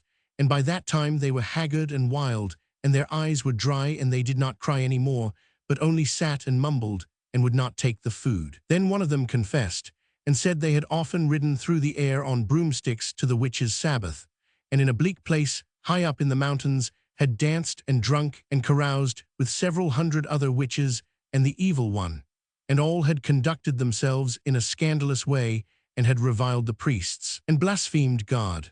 That is what she said, not in narrative form, for she was not able to remember any of the details without having them called to her mind one after the other. But the commission did that, for they knew just what questions to ask, they being all written down for the use of witch commissioners 2 centuries before. They asked, "Did you do so and so?" And she always said yes, and looked weary and tired, and took no interest in it. And so when the other 10 heard that this one confessed, they confessed, too, and answered yes to the questions. Then they were burned at the stake altogether, which was just and right, and everybody went from all the countryside to see it. I went too, but when I saw that one of them was a bonny, sweet girl I used to play with, and looked so pitiful there chained to the stake, and her mother crying over her and devouring her with kisses and clinging around her neck, and saying, "Oh my God, oh my God," it was too dreadful, and I went away. Chapter 1. Tea was bitter cold weather when Gottfried's grandmother was burned. It was charged that she had cured bad headaches by kneading the person's head and neck with her fingers, as she said, but really by the devil's help, as everybody knew. They were going to examine her, but she stopped them and confessed straight off that her power was from the devil. So they appointed to burn her next morning, early, in our market square. The officer who was to prepare the fire was there first, and prepared it. She was there next, brought by the constables, who left her and went to fetch another witch. Her family did not come with her. They might be reviled, maybe stoned, if the people were excited. I came and gave her an apple. She was squatting at the fire, warming herself and waiting, and her old lips and hands were blue with the cold. A stranger came next. He was a traveler, passing through, and he spoke to her gently, and seeing nobody but me there to hear, said he was sorry for her. And he asked if what she confessed was true, and she said no. He looked surprised and still more sorry then, and asked her, "Then why did you confess?" "I'm old and very poor," she said, "and I work for my living. There was no way but to confess. If I hadn't, they might have set me free. That would ruin me, for no one would forget that I had been suspected of being a witch, and so I would get no more work, and wherever I went they would set the dogs on me. In a little while I would starve. The fire is best. It is soon over. You have been good to me, you two, and I thank you." She snuggled closer to the fire and put out her hands to warm them, the snowflakes descending soft and still on her old gray head and making it white and whiter. The crowd was gathering now, and an egg came flying and struck her in the eye and broke and ran down her face. There was a laugh at that. Chapter 1 told Satan all about the 11 girls and the old woman once, but it did not affect him.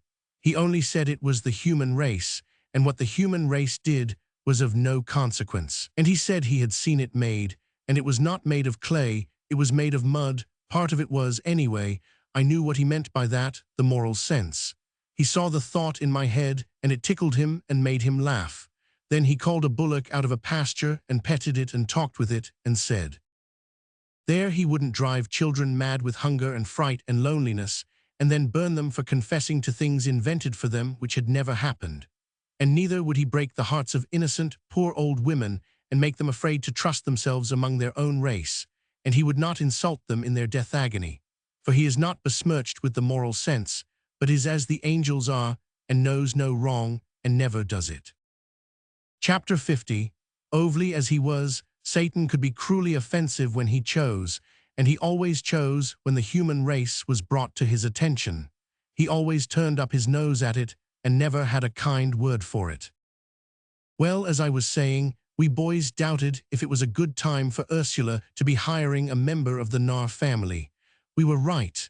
When the people found it out, they were naturally indignant. And moreover, since Margaret and Ursula hadn't enough to eat themselves, where was the money coming from to feed another mouth?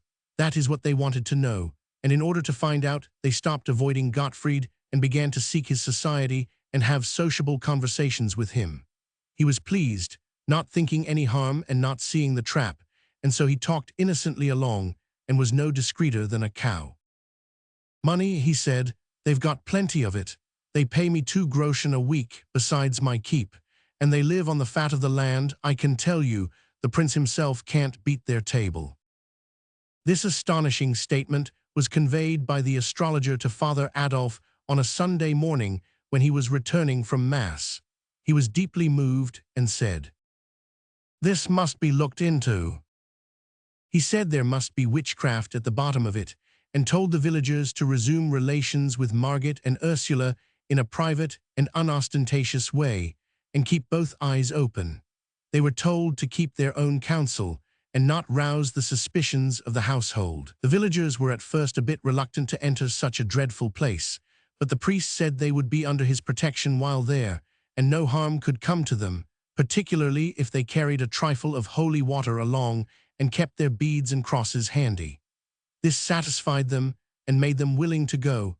Envy and malice made the baser sort even eager to go. And so poor Margaret began to have company again and was as pleased as a cat.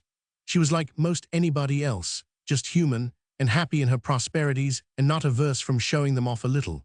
And she was humanly grateful to have the warm shoulder turned to her and be smiled upon by her friends and the village again.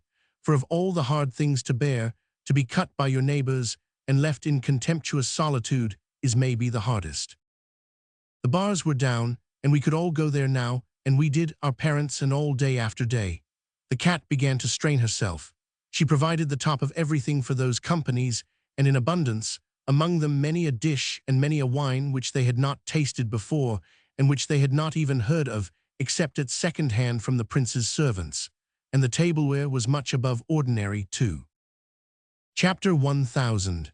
Margaret was troubled at times, and pursued Ursula with questions to an uncomfortable degree, but Ursula stood her ground and stuck to it that it was Providence, and said no word about the cat. Margaret knew that nothing was impossible to Providence, but she could not help having doubts that this effort was from there, though she was afraid to say so, lest disaster come of it. Witchcraft occurred to her, but she put the thought aside, for this was before Gottfried joined the household, and she knew Ursula was pious and a bitter hater of witches.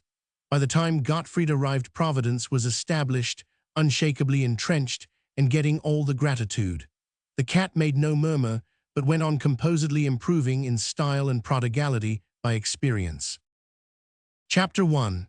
In any community, big or little, there is always a fair proportion of people who are not malicious or unkind by nature, and who never do unkind things except when they are overmastered by fear, or when their self-interest is greatly in danger, or some such matter as that. Esseldorf had its proportion of such people, and ordinarily their good and gentle influence was felt, but these were not ordinary times, on account of the witch dread, and so we did not seem to have any gentle and compassionate hearts left to speak of. Every person was frightened at the unaccountable state of things at Margaret's house, not doubting that witchcraft was at the bottom of it, and fright frenzied their reason. Naturally, there were some who pitied Margaret and Ursula for the danger that was gathering about them, but naturally they did not say so. It would not have been safe. So the others had it all their own way, and there was none to advise the ignorant girl and the foolish woman and warn them to modify their doings. We boys wanted to warn them, but we backed down when it came to the pinch, being afraid. We found that we were not manly enough nor brave enough to do a generous action when there was a chance that it could get us into trouble. Neither of us confessed this poor spirit to the others, but did as other people would have done, dropped the subject and talked about something else. And I knew we all felt mean, eating and drinking Margaret's fine things along with those companies of spies, and petting her and complimenting her with the rest, and seeing with self-reproach how foolishly happy she was, and never saying a word to put her on her guard. And indeed, she was happy and as proud as a princess, and so grateful to have friends again. And all the time, these people were watching with all their eyes and reporting all they saw to Father Adolf. But he couldn't make head or tail of the situation. There must be an enchanter somewhere on the premises, but who was it? Margit was not seen to do any jugglery, nor was Ursula, nor yet Gottfried, and still the wines and dainties never ran short, and a guest could not call for a thing and not get it. To produce these effects was usual enough with witches and enchanters. That part of it was not new, but to do it without any incantations, or even any rumblings or earthquakes or lightnings or apparitions, that was new, novel, wholly irregular. There was nothing in the books like this. Enchanted things were always unreal. Gold turned to dirt in an unenchanted atmosphere, food withered away and vanished. But this test failed in the present case. The spies brought samples. Father Adolf prayed over them, exorcised them, but it did no good. They remained sound and real. They yielded to natural decay only and took the usual time to do it. Father Adolf was not merely puzzled, he was also exasperated, for these evidences very nearly convinced him, privately, that there was no witchcraft in the matter. It did not wholly convince him, for this could be a new kind of witchcraft. There was a way to find out as to this. If this prodigal abundance of provender was not brought in from the outside, but produced on the premises, there was witchcraft sure. Chapter 100, Chapter 7. Chapter 1000. Margit announced a party and invited 40 people. The date for it was 7 days away. This was a fine opportunity. Margit's house stood by itself, and it could be easily watched. All the week it was watched night and day. Margit's household went out and in as usual, but they carried nothing in their hands, and neither they nor others brought anything to the house. This was ascertained. Evidently rations for 40 people were not being fetched. If they were furnished any sustenance, it would have to be made on the premises. It was true that Margit went out with a basket every evening, but the spies ascertained that she always brought it back empty. The guests arrived at noon and filled the place. Father Adolf followed, also after a little, the astrologer, without invitation. The spies had informed him that neither at the back nor the front had any parcels been brought in. He entered and found the eating and drinking going on finely, and everything progressing in a lively and festive way. He glanced around and perceived that many of the cooked delicacies and all of the native and foreign fruits were of a perishable character, and he also recognized that these were fresh and perfect. No apparitions, no incantations, no thunder. That settled it. This was witchcraft, and not only that, but of a new kind, a kind never dreamed of before. It was a prodigious power, an illustrious power. He resolved to discover its secret. The announcement of it would resound throughout the world, penetrate to the remotest lands, paralyze all the nations with amazement, and carry his name with it, and make him renowned forever. It was a wonderful piece of luck, a splendid piece of luck. The glory of it made him dizzy. All the house made room for him. Margit politely seated him. Ursula ordered Gottfried to bring a special table for him. Then she decked it and furnished it and asked for his orders. "Bring me what you will," he said. The two servants brought supplies from the pantry, together with white wine and red, a bottle of each. The astrologer, who very likely had never seen such delicacies before, poured out a beaker of red wine, drank it off, poured another, then began to eat with a grand appetite. Chapter 1. Was not expecting Satan, for it was more than a week since I had seen or heard of him, but now he came in. I knew it by the feel, though people were in the way and I could not see him. I heard him apologizing for intruding, and he was going away, but Margit urged him to stay, and he thanked her and stayed. She brought him along, introducing him to the girls, and to Maidling, and to some of the elders, and there was quite a rustle of whispers. "It's the young stranger we hear so much about and can't get sight of. He is away so much. Dear, dear, but he is beautiful. What is his name? Philip Traum. Ah, it fits him. You see, Traum is German for dream. What does he do? Studying for the ministry, they say. His face is his fortune. He'll be a cardinal someday. Where is his home? Away down somewhere in the tropics, they say, has a rich uncle down there." And so on. He made his way at once. Everybody was anxious to know him and talk with him. Everybody noticed how cool and fresh it was, all of a sudden, and wondered at it, for they could see that the sun was beating down the same as before outside, and the sky was clear of clouds, but no one guessed the reason, of course. The astrologer had drunk his second beaker. He poured out a third. He set the bottle down and by accident overturned it. He seized it before much was spilled and held it up to the light, saying, "What a pity, it is royal wine." Then his face lighted with joy or triumph or something, and he said, "Quick, bring a bowl." Chapter 1. Tea was brought, a 4-quart one. He took up that 2-pint bottle and began to pour, went on pouring, the red liquor gurgling and gushing into the white bowl and rising higher and higher up its sides, everybody staring and holding their breath, and presently the bowl was full to the brim. "Look at the bottle," he said, holding it up. "It is full yet." I glanced at Satan, and in that moment he vanished. Then Father Adolf rose up, flushed and excited, crossed himself, and began to thunder in his great voice, "This house is bewitched and accursed." People began to cry and shriek and crowd toward the door. I summon this detected household to. His words were cut off short. His face became red, then purple, but he could not utter another sound. Then I saw Satan, a transparent film, melt into the astrologer's body. Then the astrologer put up his hand, and apparently in his own voice said, "Wait, remain where you are." All stopped where they stood. "Bring a funnel." Ursula brought it, trembling and scared, and he stuck it in the bottle and took up the great bowl and began to pour the wine back, the people gazing and dazed with astonishment, for they knew the bottle was already full before he began. He emptied the whole of the bowl into the bottle, then smiled out over the room, chuckled, and said, indifferently, "It is nothing, anybody can do it. With my powers I can even do much more." A frightened cry burst out everywhere. "Oh my God, he is possessed!" And there was a tumultuous rush for the door which swiftly emptied the house of all who did not belong in it, except us boys and maidling. We boys knew the secret, and would have told it if we could, but we couldn't. We were very thankful to Satan for furnishing that good help at the needful time. Chapter 1000. Argot was pale and crying, Maidling looked kind of petrified, Ursula the same, but Gottfried was the worst. He couldn't stand, he was so weak and scared.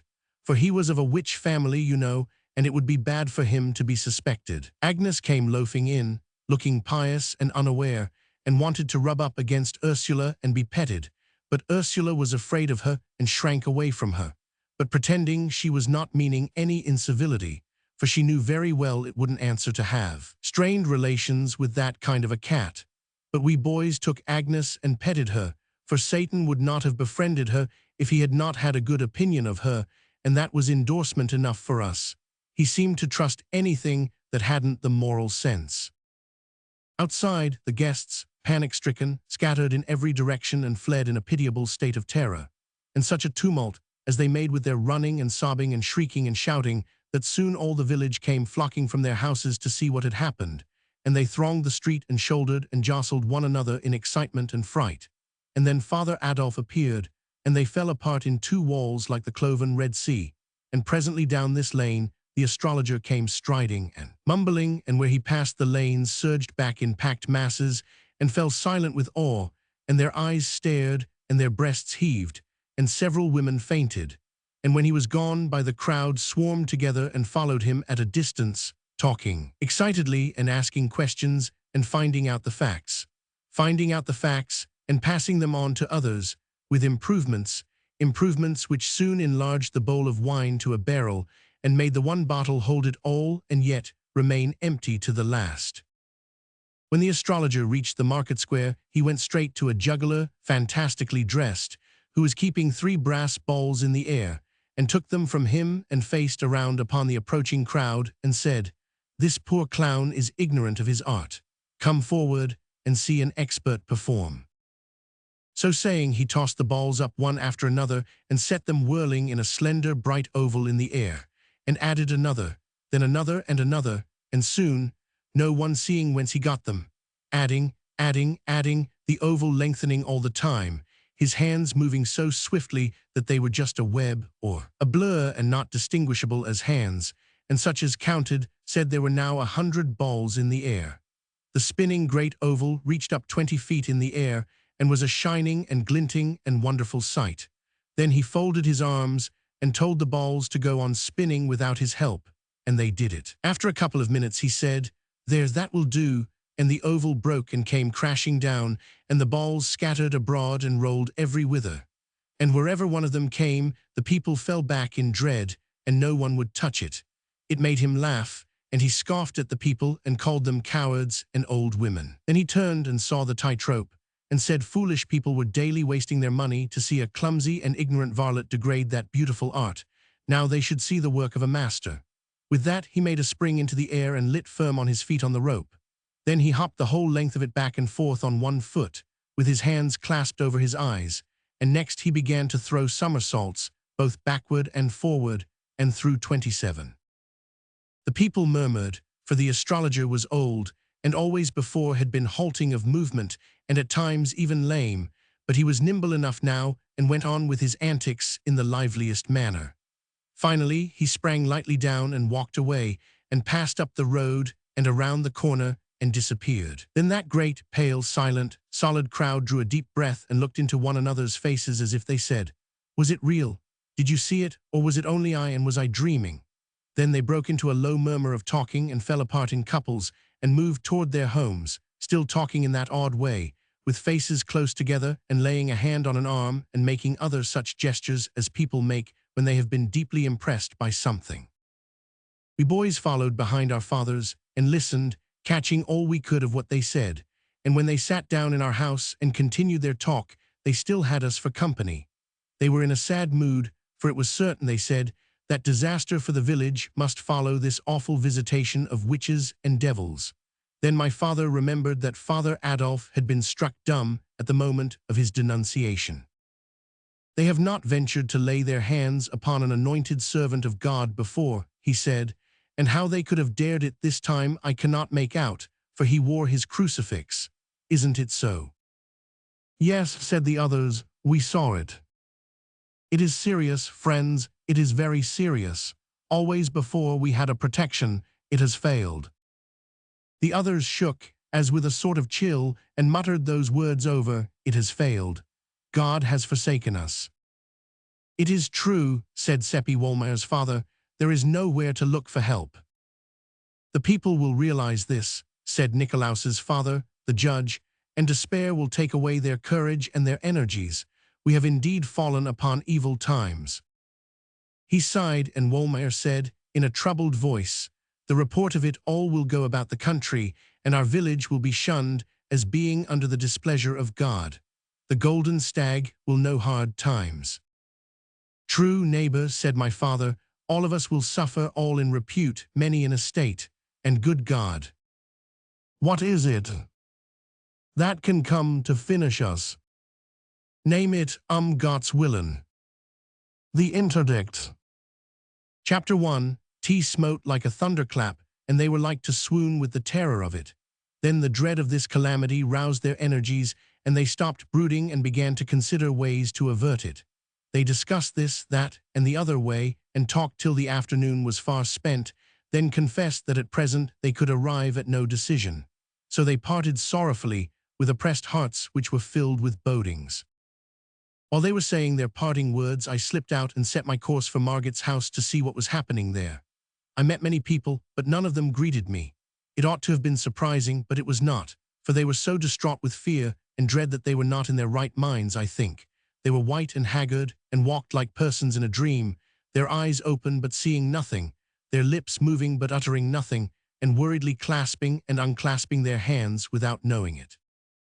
At Margot's it was like a funeral. She and Wilhelm sat together on the sofa, but said nothing, and not even holding hands. Both were steeped in gloom, and Margot's eyes were red from the crying she had been doing. She said, "I have been begging him to go and come no more, and so save himself alive. I cannot bear to be his murderer. This house is bewitched, and no inmate will escape the fire. But he will not go, and he will be lost with the rest." Wilhelm said he would not go. If there was danger for her, his place was by her, and there he would remain. Then she began to cry again, and it was all so mournful that I wished I had stayed away.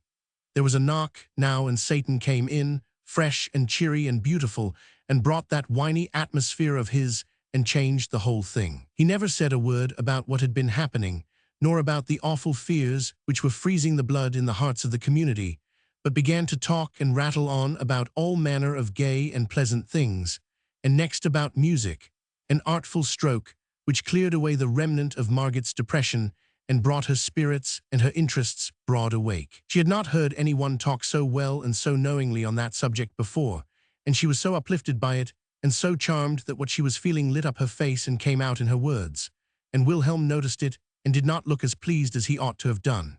And next Satan branched off into poetry and recited some, and did it well, and Margaret was charmed again. And again Wilhelm was not as pleased as he ought to have been, and this time Margaret noticed it and was remorseful. Chapter 1. Fell asleep to pleasant music that night, the patter of rain upon the panes, and the dull growling of distant thunder. Away in the night Satan came and roused me and said, "Come with me, where shall we go?" "Anywhere, so it is with you." Then there was a fierce glare of sunlight, and he said, "This is China."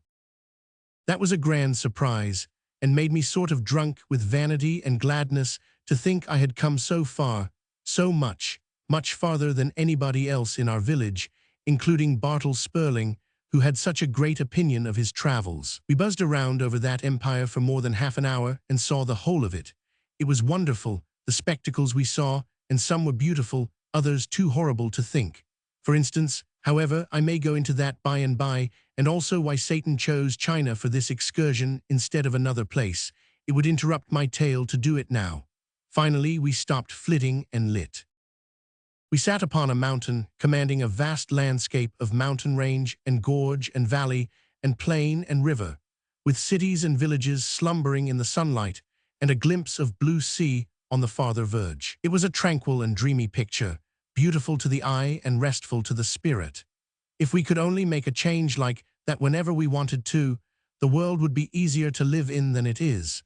For change of scene shifts the mind's burdens to the other shoulder and banishes old, shop-worn wearinesses from mind and body both. We talked together, and I had the idea of trying to reform Satan and persuade him to lead a better life. I told him about all those things he had been doing and begged him to be more considerate and stop making people unhappy. I said I knew he did not mean any harm, but that he ought to stop and consider the possible consequences of a thing before launching it in that impulsive and random way of his. Then he would not make so much trouble. He was not hurt by this plain speech. He only looked amused and surprised and said, "What, I do random things? Indeed, I never do. I stop and consider possible consequences. Where is the need? I know what the consequences are going to be, always." "Oh, Satan, then how could you do these things?" "Well, I will tell you, and you must understand if you can. You belong to a singular race. Every man is a suffering machine and a happiness machine combined. The two functions work together harmoniously with a fine and delicate precision on the give-and-take principle. For every happiness turned out in the one department, the other stands ready to modify it with a sorrow or a pain, maybe a dozen. In most cases, the man's life is about equally divided between happiness and unhappiness. When this is not the case, the unhappiness predominates, always, never the other. Sometimes a man's make and disposition are such that his misery machine is able to do nearly all the business.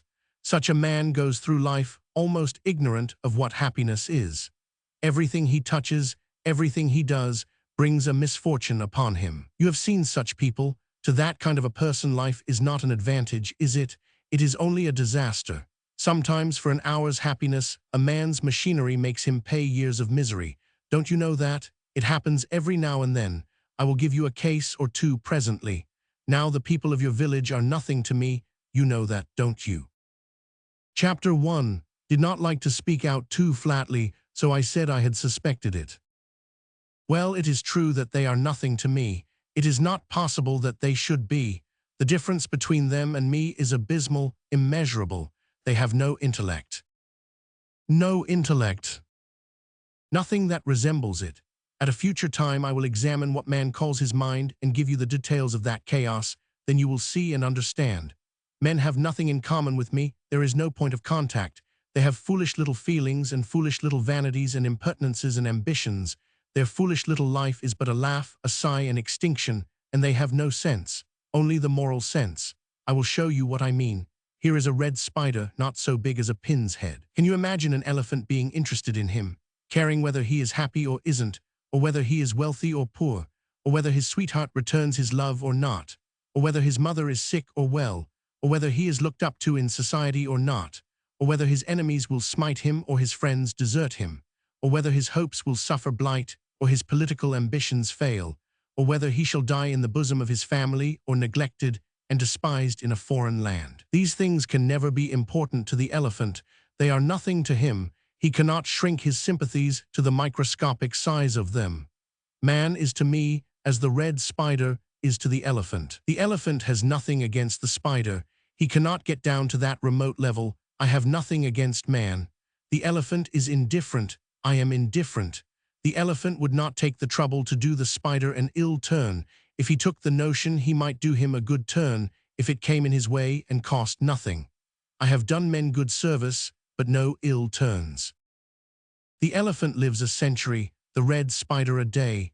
In power, intellect, and dignity, the one creature is separated from the other by a distance which is simply astronomical. Yet in these, as in all qualities, man is immeasurably further below me than is the wee spider below the elephant. Man's mind clumsily and tediously and laboriously patches little trivialities together and gets a result, such as it is. My mind creates. Do you get the force of that? Creates anything it desires, and in a moment, creates without material. Creates fluids, solids, colors, anything, everything, out of the airy nothing which is called thought. A man imagines a silk thread, imagines a machine to make it, imagines a picture, then by weeks of labor embroiders it on canvas with the thread. I think the whole thing, and in a moment it is before you created.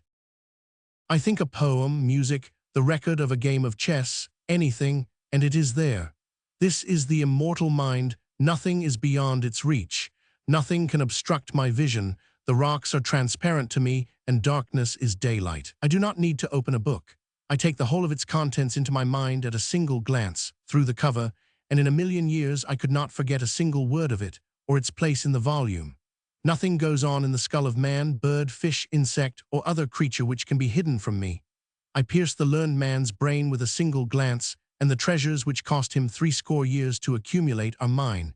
He can forget, and he does forget, but I retain. Now then, I perceive by your thoughts that you are understanding me fairly well. Let us proceed. Circumstances might so fall out that the elephant could like the spider, supposing he can see it, but he could not love it. His love is for his own kind, for his equals. An angel's love is sublime, adorable, divine, beyond the imagination of man, infinitely beyond it. But it is limited to his own august order. If it fell upon one of your race for only an instant, it would consume its object to ashes. No, we cannot love men, but we can be harmlessly indifferent to them. We can also like them sometimes. I like you and the boys, I like Father Peter, and for your sakes I am doing all these things for the villagers. He saw that I was thinking a sarcasm, and he explained his position. I have wrought well for the villagers, though it does not look like it on the surface. Your race never know good fortune from ill. They are always mistaking the one for the other. It is because they cannot see into the future. What I am doing for the villagers will bear good fruit some day, in some cases to themselves, in others, to unborn generations of men. No one will ever know that I was the cause, but it will be none the less true for all that. Among you boys you have a game. You stand a row of bricks on end a few inches apart. You push a brick, it knocks its neighbor over, the neighbor knocks over the next brick, and so on till all the row is prostrate. That is human life. A child's first act knocks over the initial brick, and the rest will follow inexorably. If you could see into the future, as I can, you would see everything that was going to happen to that creature, for nothing can change the order of its life after the first event has determined it. That is, nothing will change it, because each act unfailingly begets an act, that act begets another, and so on to the end, and the seer can look forward down the line and see just when each act is to have birth, from cradle to grave. Does God order the career? Foreordain it? No. The man's circumstances and environment order it. His first act determines the second and all that follow after. But suppose, for argument's sake, that the man should skip one of these acts, an apparently trifling one, for instance. Suppose that it had been appointed that on a certain day, at a certain hour and minute and second and fraction of a second, he should go to the well, and he didn't go. That man's career would change utterly from that moment. Thence to the grave it would be wholly different from the career which his first act as a child had arranged for him. Indeed, it might be that if he had gone to the well he would have ended his career on a throne, and that omitting to do it would set him upon a career that would lead to beggary and a pauper's grave. For instance, if at any time, say in boyhood, Columbus had skipped the triflingest little link in the chain of acts projected and made inevitable by his first childish act, it would have changed his whole subsequent life, and he would have become a priest and died obscure in an Italian village, and America would not have been discovered for 2 centuries afterward. I know this. To skip any one of the billion acts in Columbus's chain would have wholly changed his life. I have examined his billion of possible careers, and in only one of them occurs the discovery of America. You people do not suspect that all of your acts are of one size and importance, but it is true. To snatch at an appointed fly is as big with fate for you as is any other appointed act. As the conquering of a continent, for instance. Yes, now then, no man ever does drop a link. The thing has never happened. Even when he is trying to make up his mind as to whether he will do a thing or not, that itself is a link, an act, and has its proper place in his chain. And when he finally decides an act, that also was the thing which he was absolutely certain to do. You see now that a man will never drop a link in his chain. He cannot. If he made up his mind to try, that project would itself be an unavoidable link, a thought bound to occur to him at that precise moment and made certain by the first act of his babyhood. Chapter 1. T seemed so dismal. He is a prisoner for life, I said sorrowfully, and cannot get free. No, of himself, he cannot get away from the consequences of his first childish act, but I can free him. Chapter 1 looked up wistfully. I have changed the careers of a number of your villagers. Chapter 1 tried to thank him but found it difficult and let it drop. I shall make some other changes. You know that little Lisa Brandt. Oh yes, everybody does. My mother says she is so sweet and so lovely that she is not like any other child. She says she will be the pride of the village when she grows up, and its idol too, just as she is now. I shall change her future. Make it better, I asked. Yes, and I will change the future of Nikolaus. Chapter 1 was glad this time and said, I don't need to ask about his case. You will be sure to do generously by him. It is my intention. Straight off, I was building that great future of Nicky's in my imagination and had already made a renowned general of him and Hofmeister at the court, when I noticed that Satan was waiting for me to get ready to listen again. I was ashamed of having exposed my cheap imaginings to him and was expecting some sarcasms, but it did not happen. He proceeded with his subject. Nicky's appointed life is 62 years. That's grand, I said. Lisa's 36, but as I told you, I shall change their lives in those ages. 2 minutes and a quarter from now Nikolaus will wake out of his sleep and find the rain blowing in. It was appointed that he should turn over and go to sleep again, but I have appointed that he shall get up and close the window first. That trifle will change his career entirely. He will rise in the morning 2 minutes later than the chain of his life had appointed him to rise. By consequence, thenceforth nothing will ever happen to him in accordance with the details of the old chain. He took out his watch and sat looking at it a few moments, then said, Nikolaus has risen to close the window. His life is changed. His new career has begun. There will be consequences. Chapter 1. T made me feel creepy. It was uncanny. But for this change, certain things would happen 12 days from now. For instance, Nikolaus would save Lisa from drowning. He would arrive on the scene at exactly the right moment, 4 minutes past 10, the long ago appointed instant of time, and the water would be shoal, the achievement easy and certain. But he will arrive some seconds too late now. Lisa will have struggled into deeper water. He will do his best, but both will drown. "Oh, Satan, oh dear Satan," I cried with the tears rising in my eyes. "Save them, don't let it happen. I can't bear to lose Nikolaus. He is my loving playmate and friend, and think of Lisa's poor mother." Chapter 1 clung to him and begged and pleaded, but he was not moved. He made me sit down again and told me I must hear him out. "I have changed Nikolaus's life, and this has changed Lisa's. If I had not done this, Nikolaus would save Lisa, then he would catch cold from his drenching. One of your race's fantastic and desolating scarlet fevers would follow, with pathetic after-effects. For 46 years, he would lie in his bed a paralytic log, deaf, dumb, blind, and praying night and day for the blessed relief of death. Shall I change his life back?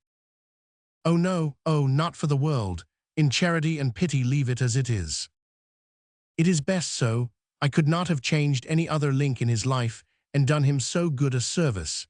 He had a billion possible careers, but not one of them was worth living. They were charged full with miseries and disasters. But for my intervention, he would do his brave deed 12 days from now. A deed begun and ended in 6 minutes, and get for all reward those 46 years of sorrow and suffering I told you of. It is one of the cases I was thinking of a while ago when I said that sometimes an act which brings the actor an hour's happiness and self-satisfaction is paid for or punished by years of suffering. Chapter 1 wondered what poor little Lisa's early death would save her from. He answered the thought. From 10 years of pain and slow recovery from an accident, and then from 19 years pollution, shame, depravity, crime, ending with death at the hands of the executioner. 12 days hence she will die. Her mother would save her life if she could. Am I not kinder than her mother? Yes, oh, indeed yes, and wiser. Father Peter's case is coming on presently. He will be acquitted through unassailable proofs of his innocence. Why, Satan, how can that be? Do you really think it? Indeed, I know it. His good name will be restored, and the rest of his life will be happy. I can believe it. To restore his good name will have that effect. His happiness will not proceed from that cause. I shall change his life that day for his good. He will never know his good name has been restored. Chapter 1 In my mind, and modestly, I asked for particulars, but Satan paid no attention to my thought. Next, my mind wandered to the astrologer, and I wondered where he might be. "In the moon," said Satan, with a fleeting sound which I believed was a chuckle. "I've got him on the cold side of it too. He doesn't know where he is, and is not having a pleasant time. Still, it is good enough for him, a good place for his star studies. I shall need him presently, then I shall bring him back and possess him again. He has a long and cruel and odious life before him, but I will change that, for I have no feeling against him and am quite willing to do him a kindness. I think I shall get him burned." He had such strange notions of kindness, but angels are made so and do not know any better. Their ways are not like our ways, and besides, human beings are nothing to them. They think they are only freaks. It seems to me odd that he should put the astrologer so far away. He could have dumped him in Germany just as well, where he would be handy. "Far away," said Satan. "To me no place is far away. Distance does not exist for me. The sun is less than 100 million miles from here, and the light that is falling upon us has taken 8 minutes to come, but I can make that flight, or any other, in a fraction of time so minute that it cannot be measured by a watch. I have but to think the journey, and it is accomplished." Chapter 1 held out my hand and said, "The light lies upon it. Think it into a glass of wine, Satan." He did it. I drank the wine. "Break the glass," he said. Chapter 1 broke it. There you see it is real. The villagers thought the brass balls were magic stuff and as perishable as smoke. They were afraid to touch them. "You are a curious lot, your race. But come along, I have business. I will put you to bed." Said and done. Then he was gone, but his voice came back to me through the rain and darkness saying, "Yes, tell Seppi, but no other." Chapter 1 Tea was the answer to my thought. Chapter 100 Chapter 8 Sleep would not come. It was not because I was proud of my travels and excited about having been around the big world to China and feeling contemptuous of Bartle Sperling, the traveler, as he called himself, and looked down upon us others because he had been to Vienna once and was the only Esseldorf boy who had made such a journey and seen the world's wonders. At another time that would have kept me awake, but it did not affect me now. No, my mind was filled with Nikolaus, my thoughts ran upon him only, and the good days we had seen together at romps and frolics in the woods and the fields and the river in the long summer days, and skating and sliding in the winter when our parents thought we were in school. And now he was going out of this young life, and the summers and winters would come and go, and we others would rove and play as before, but his place would be vacant. We should see him no more. Tomorrow he would not suspect, but would be as he had always been, and it would shock me to hear him laugh, and see him do lightsome and frivolous things, for to me he would be a corpse, with waxen hands and dull eyes, and I should see the shroud around his face. And next day he would not suspect, nor the next, and all the time his handful of days would be wasting swiftly away, and that awful thing coming nearer and nearer, his fate closing steadily around him, and no one knowing it but Seppi and me. 12 days, only 12 days. It was awful to think of. I noticed that in my thoughts I was not calling him by his familiar names, Nick and Nicky, but was speaking of him by his full name, and reverently, as one speaks of the dead. Also, as incident after incident of our comradeship came thronging into my mind out of the past, I noticed that they were mainly cases where I had wronged him or hurt him, and they rebuked me and reproached me, and my heart was wrung with remorse, just as it is when we remember our unkindnesses to friends who have passed beyond the veil, and we wish we could have them back again, if only for a moment, so that we could go on our knees to them and say, "Have pity and forgive."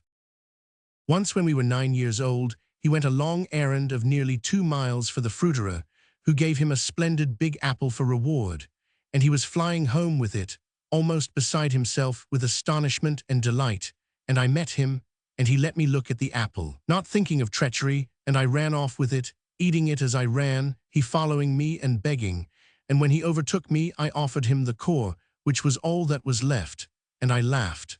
Then he turned away, crying, and said he had meant to give it to his little sister. That smote me, for she was slowly getting well of a sickness, and it would have been a proud moment for him to see her joy and surprise and have her caresses. But I was ashamed to say I was ashamed, and only said something rude and mean to pretend I did not care, and he made no reply in words, but there was a wounded look in his face as he turned away toward his home, which rose before me many times in after years in the night, and reproached me and made me ashamed again.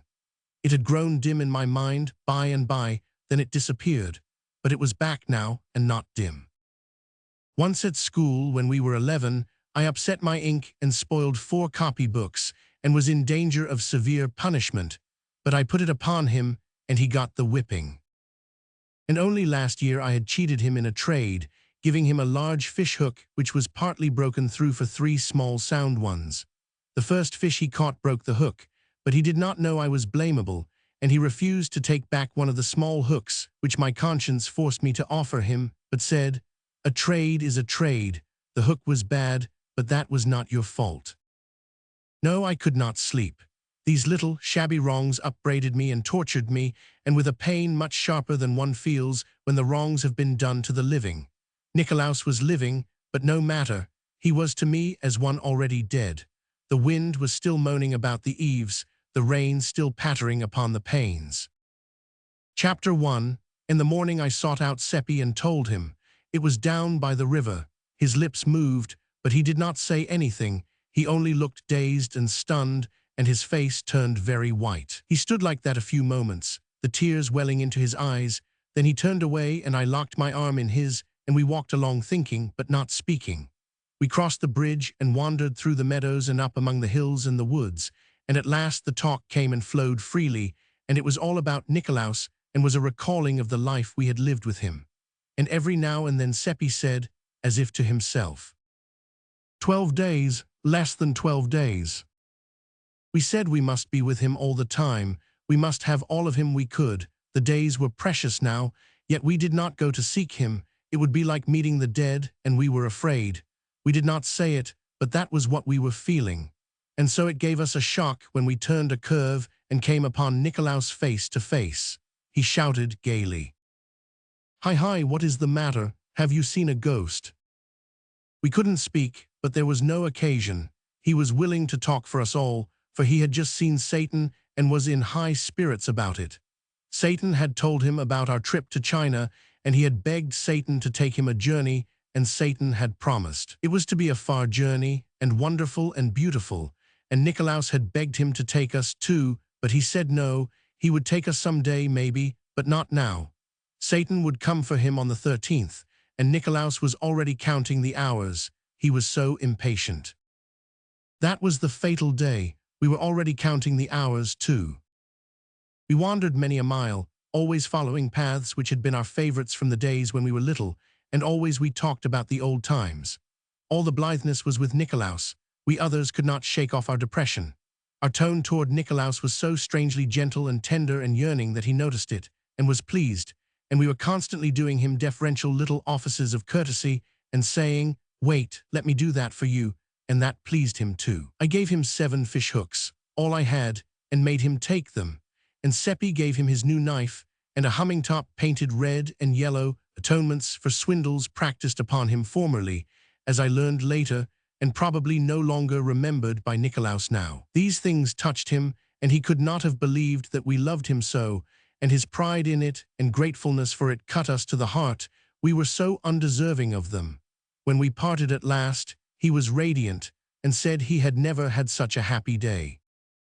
As we walked along homeward, Seppi said, "We always prized him, but never so much as now, when we are going to lose him." Next day and every day we spent all of our spare time with Nikolaus, and also added to it time which we and he stole from work and other duties, and this cost the 3 of us some sharp scoldings and some threats of punishment. Every morning 2 of us woke with a start and a shudder, saying, as the days flew along, only 10 days left, only 9 days left, only 8, only 7. Always it was narrowing. Always Nikolaus was gay and happy, and always puzzled because we were not. He wore his invention to the bone, trying to invent ways to cheer us up, but it was only a hollow success. He could see that our jollity had no heart in it, and that the laughs we broke into came up against some obstruction or other, and suffered damage and decayed into a sigh.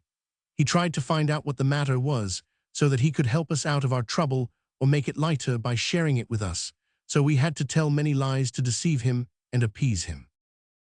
But the most distressing thing of all was that he was always making plans, and often they went beyond the 13th. Whenever that happened, it made us groan in spirit. All his mind was fixed upon finding some way to conquer our depression and cheer us up. And at last, when he had but 3 days to live, he fell upon the right idea and was jubilant over it. A boys and girls frolic and dance in the woods, up there where we first met Satan, and this was to occur on the 14th. It was ghastly, for that was his funeral day. We couldn't venture to protest. It would only have brought a why, which we could not answer. He wanted us to help him invite his guests, and we did it. One can refuse nothing to a dying friend, but it was dreadful, for really we were inviting them to his funeral. Chapter 1. T was an awful 11 days, and yet, with a lifetime stretching back between today and then, they are still a grateful memory to me, and beautiful. In effect, they were days of companionship with one's sacred dead, and I have known no comradeship that was so close or so precious.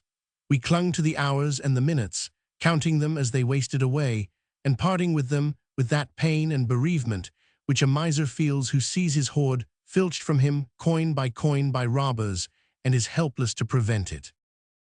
When the evening of the last day came, we stayed out too long. Seppi and I were in fault for that. We could not bear to part with Nikolaus, so it was very late when we left him at his door. We lingered near a while, listening, and that happened which we were fearing. His father gave him the promised punishment, and we heard his shrieks. But we listened only a moment, then hurried away, remorseful for this thing which we had caused, and sorry for the father too, our thought being, if he only knew, if he only knew. Chapter 1. In the morning, Nikolaus did not meet us at the appointed place, so we went to his home to see what the matter was.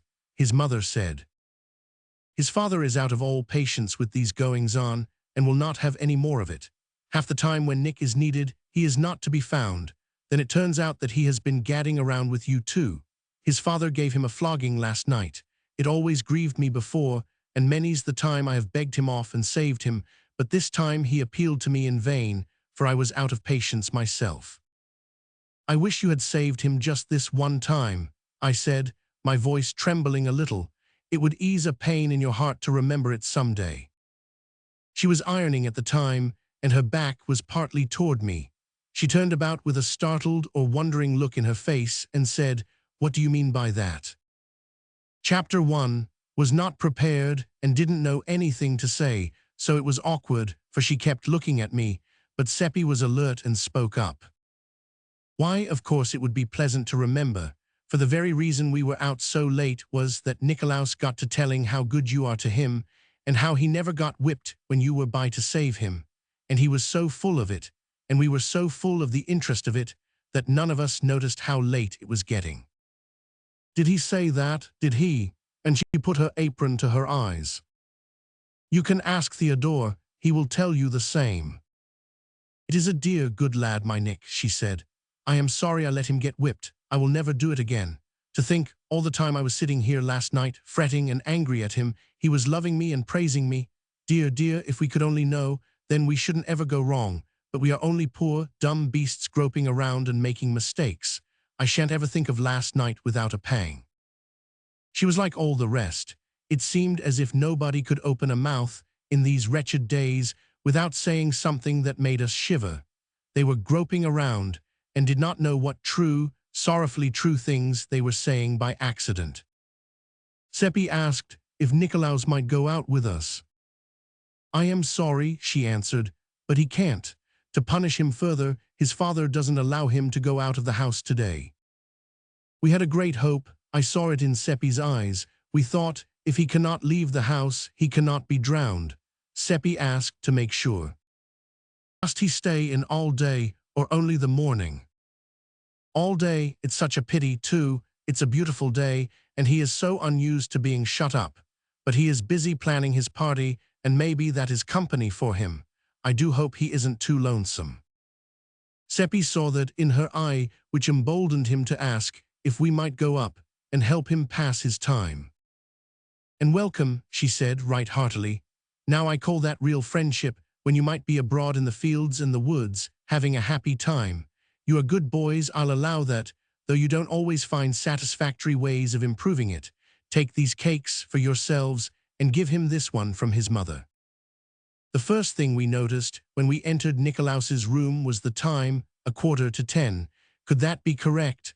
Only such a few minutes to live. I felt a contraction at my heart. Nikolaus jumped up and gave us a glad welcome. He was in good spirits over his plannings for his party and had not been lonesome. "Sit down," he said, "and look at what I've been doing, and I've finished a kite that you will say is a beauty. It's drying in the kitchen, I'll fetch it."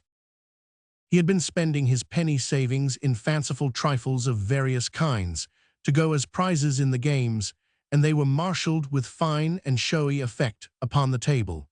He said, "Examine them at your leisure, while I get Mother to touch up the kite with her iron, if it isn't dry enough yet." Then he tripped out and went clattering downstairs, whistling.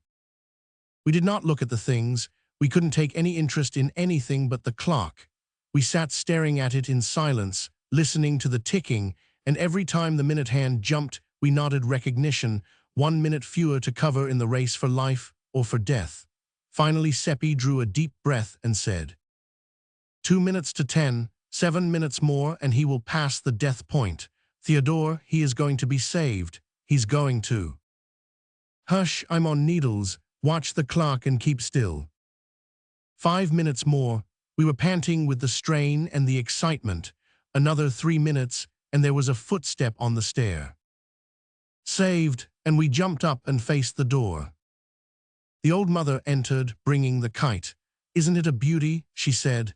"And dear me, how he has slaved over it, ever since daylight, I think, and only finished it a while before you came." She stood it against the wall and stepped back to take a view of it. "He drew the pictures his own self, and I think they are very good. The church isn't so very good, I'll have to admit, but look at the bridge. Anyone can recognize the bridge in a minute. He asked me to bring it up. Dear me, it's 7 minutes past 10, and I. But where is he? Oh, he'll be here soon. He's gone out a minute." "Gone out?" "Yes, just as he came downstairs, little Lisa's mother came in and said the child had wandered off somewhere, and as she was a little uneasy, I told Nikolaus to never mind about his father's orders, go and look her up. Why, how white you two do look. I do believe you are sick. Sit down, I'll fetch something. That cake has disagreed with you. It is a little heavy, but I thought. She disappeared without finishing her sentence, and we hurried at once to the back window and looked toward the river. There was a great crowd at the other end of the bridge, and people were flying toward that point from every direction. Oh, it is all over, poor Nikolaus. Why, oh, why did she let him get out of the house?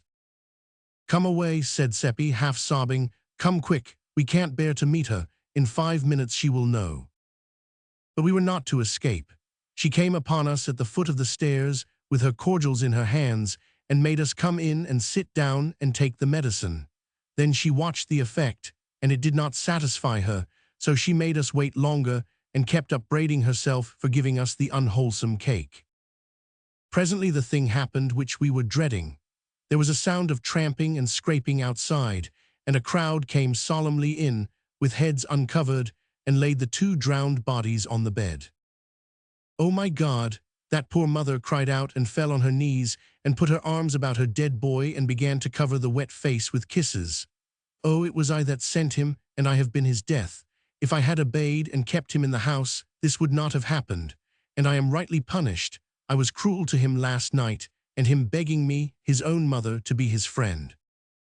And so she went on, and all the women cried and pitied her and tried to comfort her, but she could not forgive herself and could not be comforted, and kept on saying if she had not sent him out he would be alive and well now, and she was the cause of his death.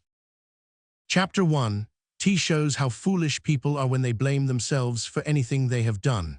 Satan knows, and he said nothing happens that your first act hasn't arranged to happen and made inevitable. And so, of your own motion, you can't ever alter the scheme or do a thing that will break a link. Next we heard screams, and Frau Brandt came wildly plowing and plunging through the crowd with her dress in disorder and hair flying loose, and flung herself upon her dead child with moans and kisses and pleadings and endearments.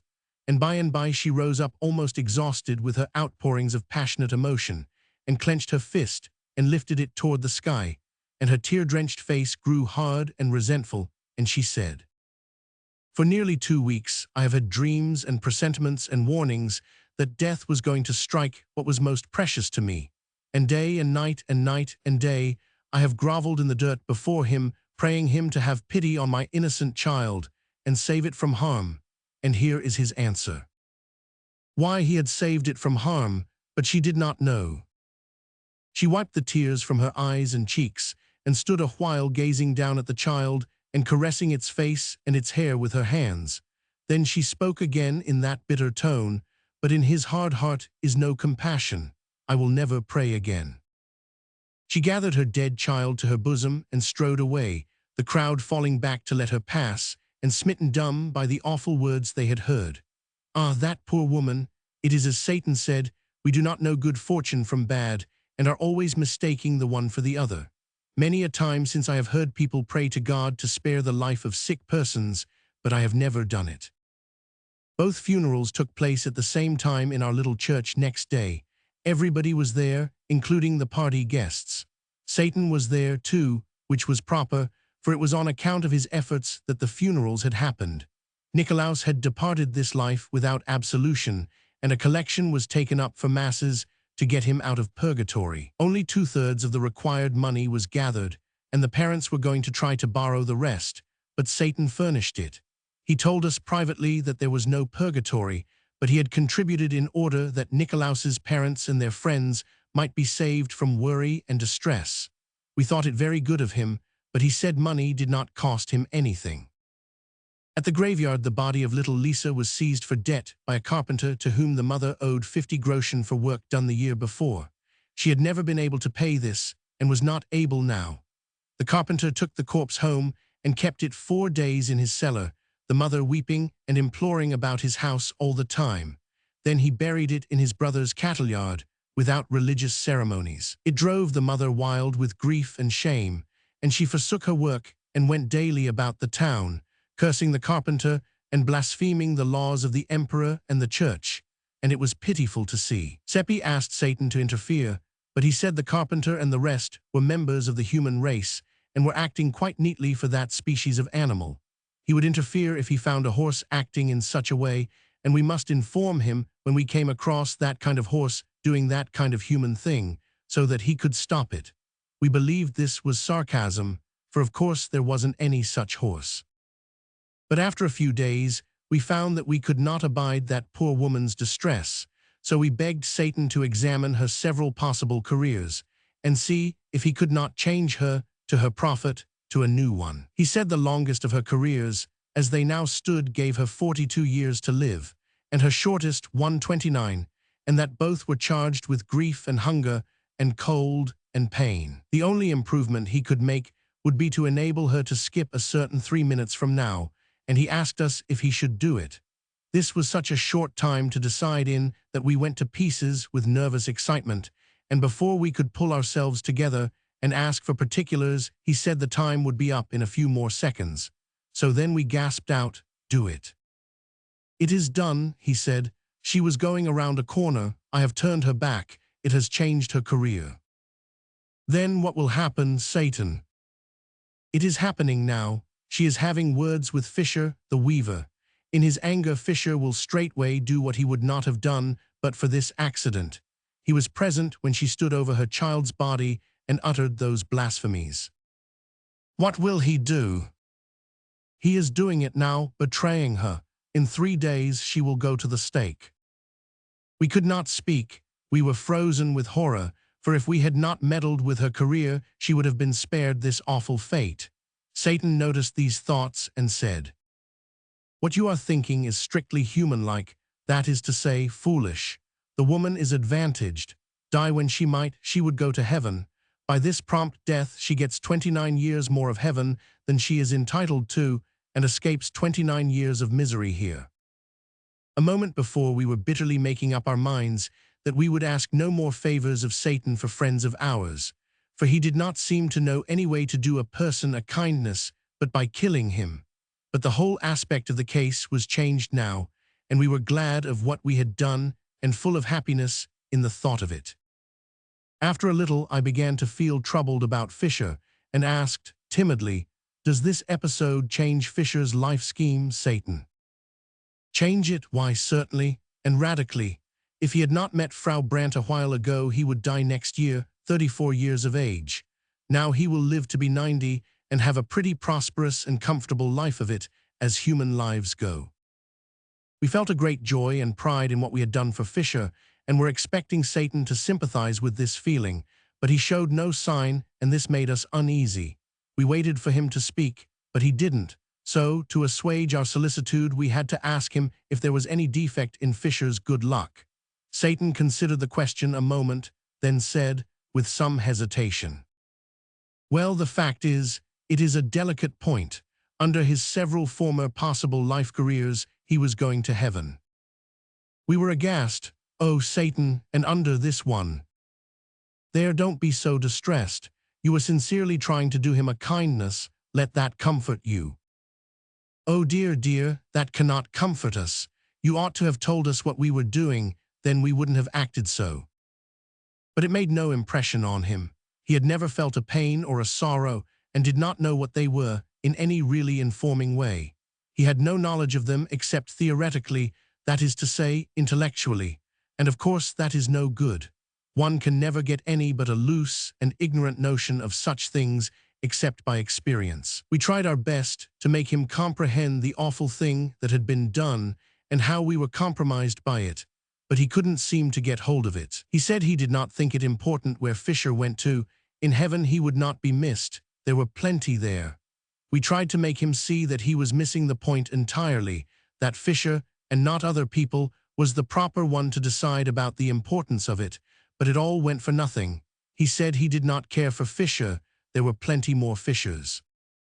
The next minute Fisher went by on the other side of the way, and it made us sick and faint to see him, remembering the doom that was upon him, and we the cause of it, and how unconscious he was that anything had happened to him.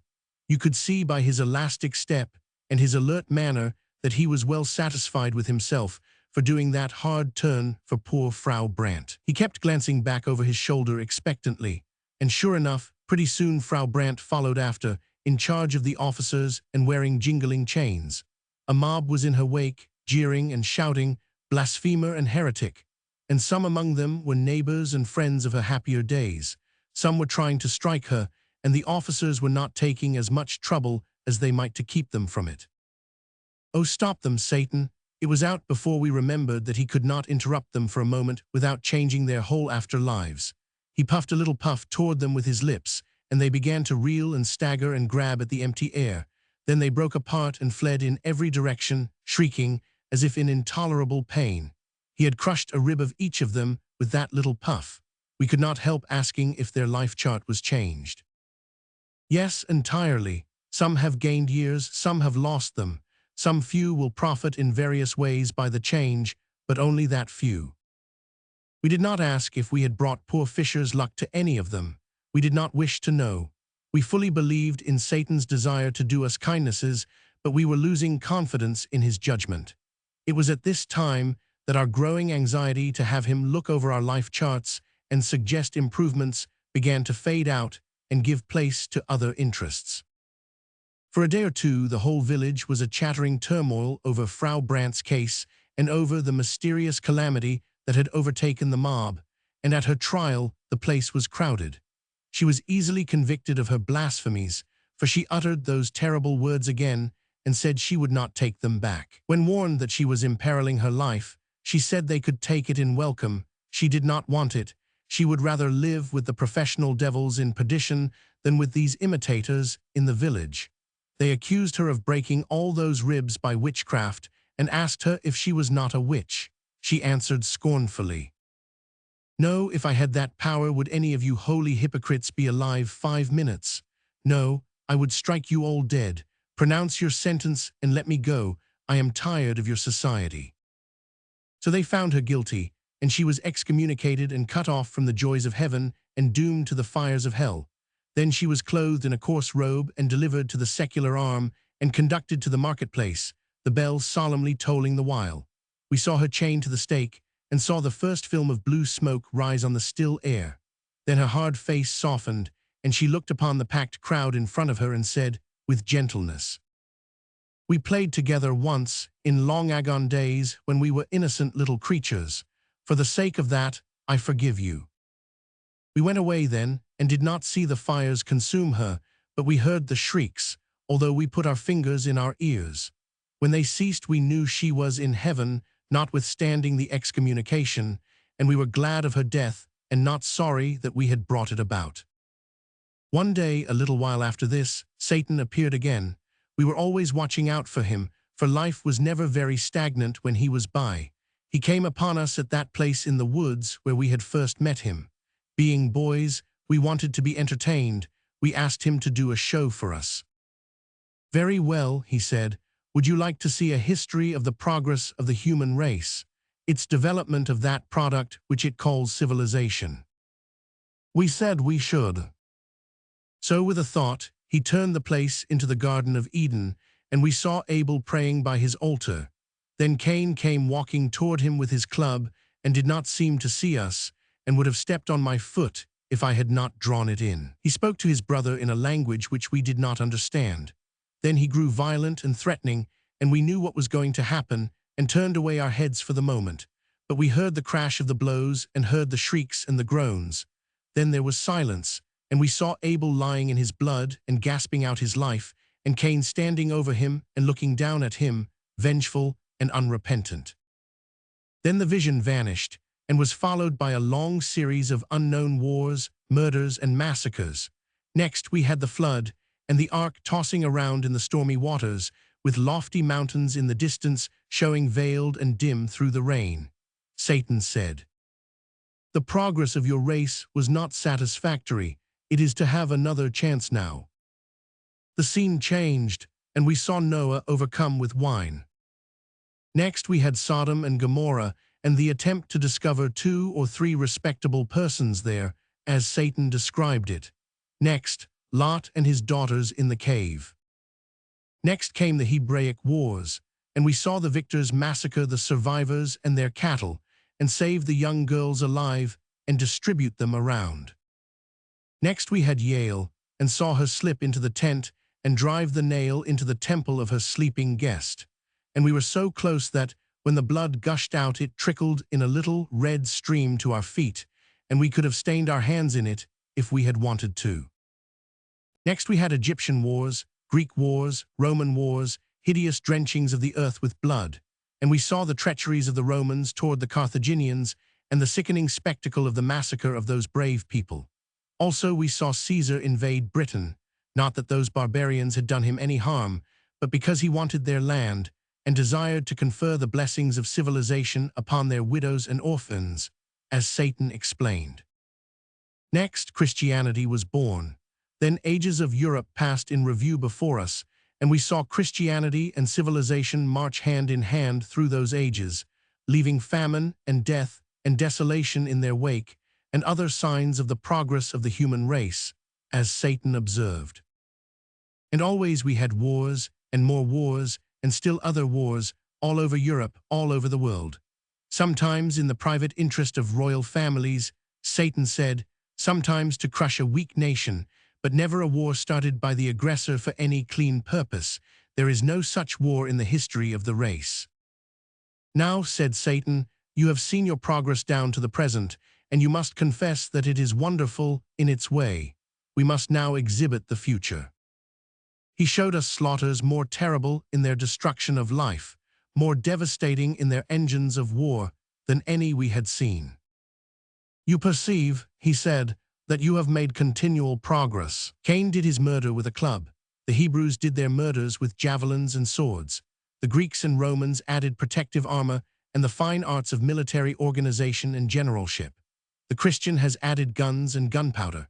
A few centuries from now, he will have so greatly improved the deadly effectiveness of his weapons of slaughter that all men will confess that without Christian civilization, war must have remained a poor and trifling thing to the end of time. Then he began to laugh in the most unfeeling way and make fun of the human race, although he knew that what he had been saying shamed us and wounded us. No one but an angel could have acted so, but suffering is nothing to them.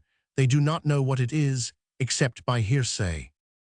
Chapter 1000. More than once Seppi and I had tried in a humble and diffident way to convert him, and as he had remained silent, we had taken his silence as a sort of encouragement. Necessarily, then, this talk of his was a disappointment to us, for it showed that we had made no deep impression upon him. The thought made us sad, and we knew then how the missionary must feel when he has been cherishing a glad hope and has seen it blighted. We kept our grief to ourselves, knowing that this was not the time to continue our work. Satan laughed his unkind laugh to a finish. Then he said, "It is a remarkable progress. In 5,000 or 6,000 years, 5 or 6 high civilizations have risen, flourished, commanded the wonder of the world, then faded out and disappeared, and not one of them, except the latest, ever invented any sweeping and adequate way to kill people. They all did their best, to kill being the chiefest ambition of the human race and the earliest incident in its history, but only the Christian civilization has scored a triumph to be proud of. 2 or 3 centuries from now, it will be recognized that all the competent killers are Christians. Then the pagan world will go to school to the Christian, not to acquire his religion, but his guns. The Turk and the Chinaman will buy those to kill missionaries and converts with."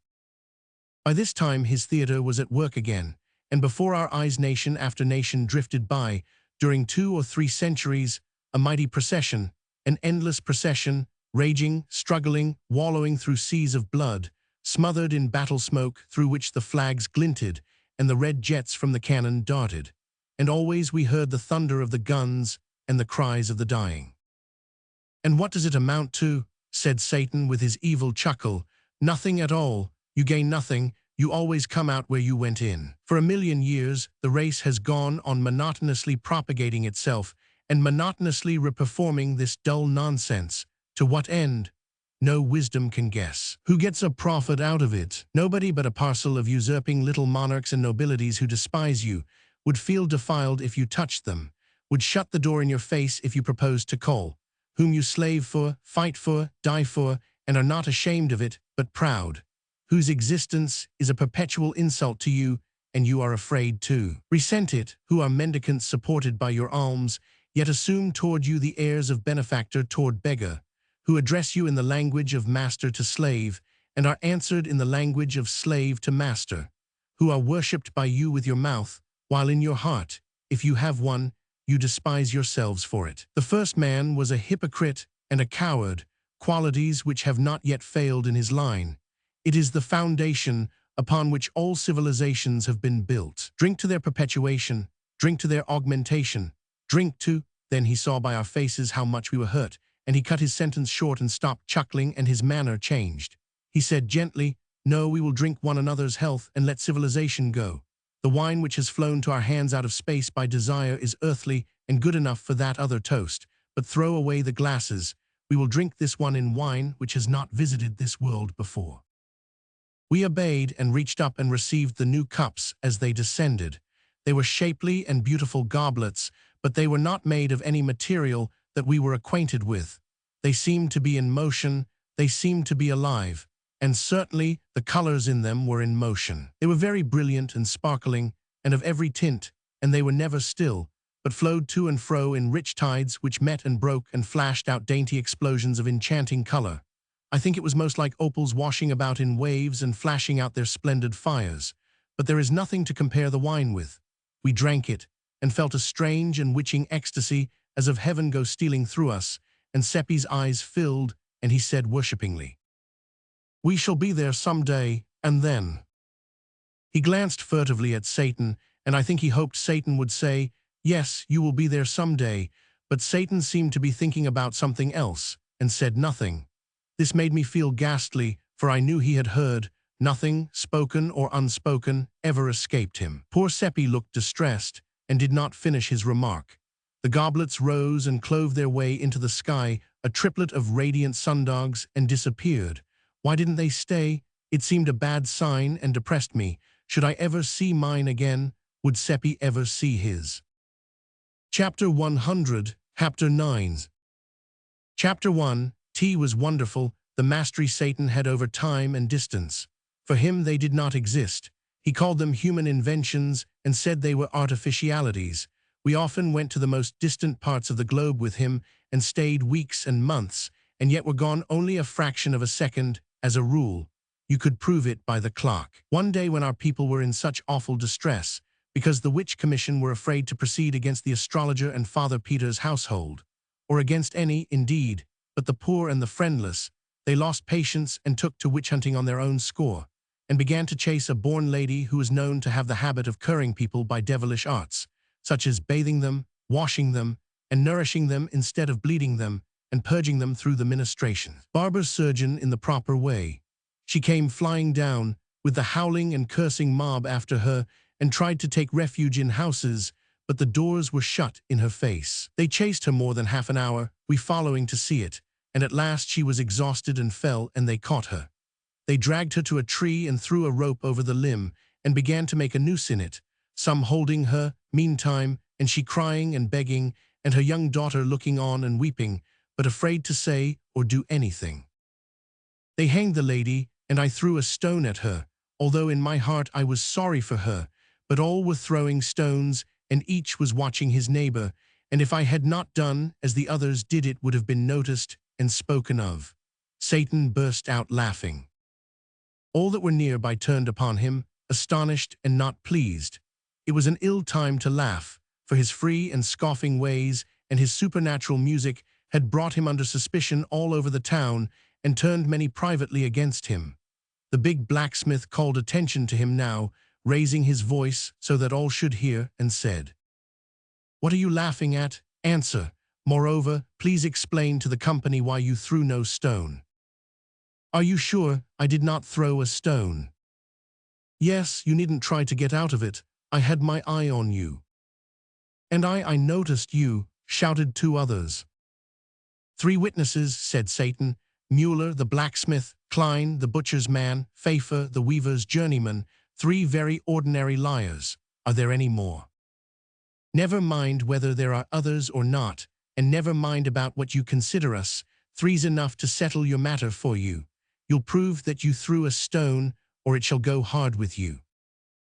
"That's so," shouted the crowd, and surged up as closely as they could to the center of interest. "And first you will answer that other question," cried the blacksmith, pleased with himself for being mouthpiece to the public and hero of the occasion. "What are you laughing at?" Satan smiled and answered, pleasantly, "To see three cowards stoning a dying lady when they were so near death themselves." You could see the superstitious crowd shrink and catch their breath under the sudden shock.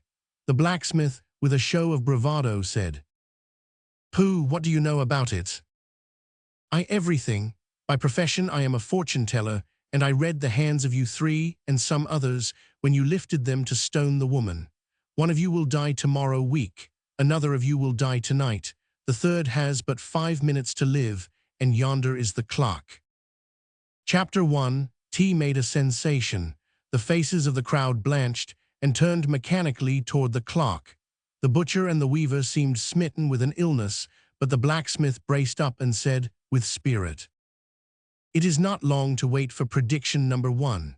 If it fails, young master, you will not live a whole minute after, I promise you that." No one said anything. All watched the clock in a deep stillness which was impressive.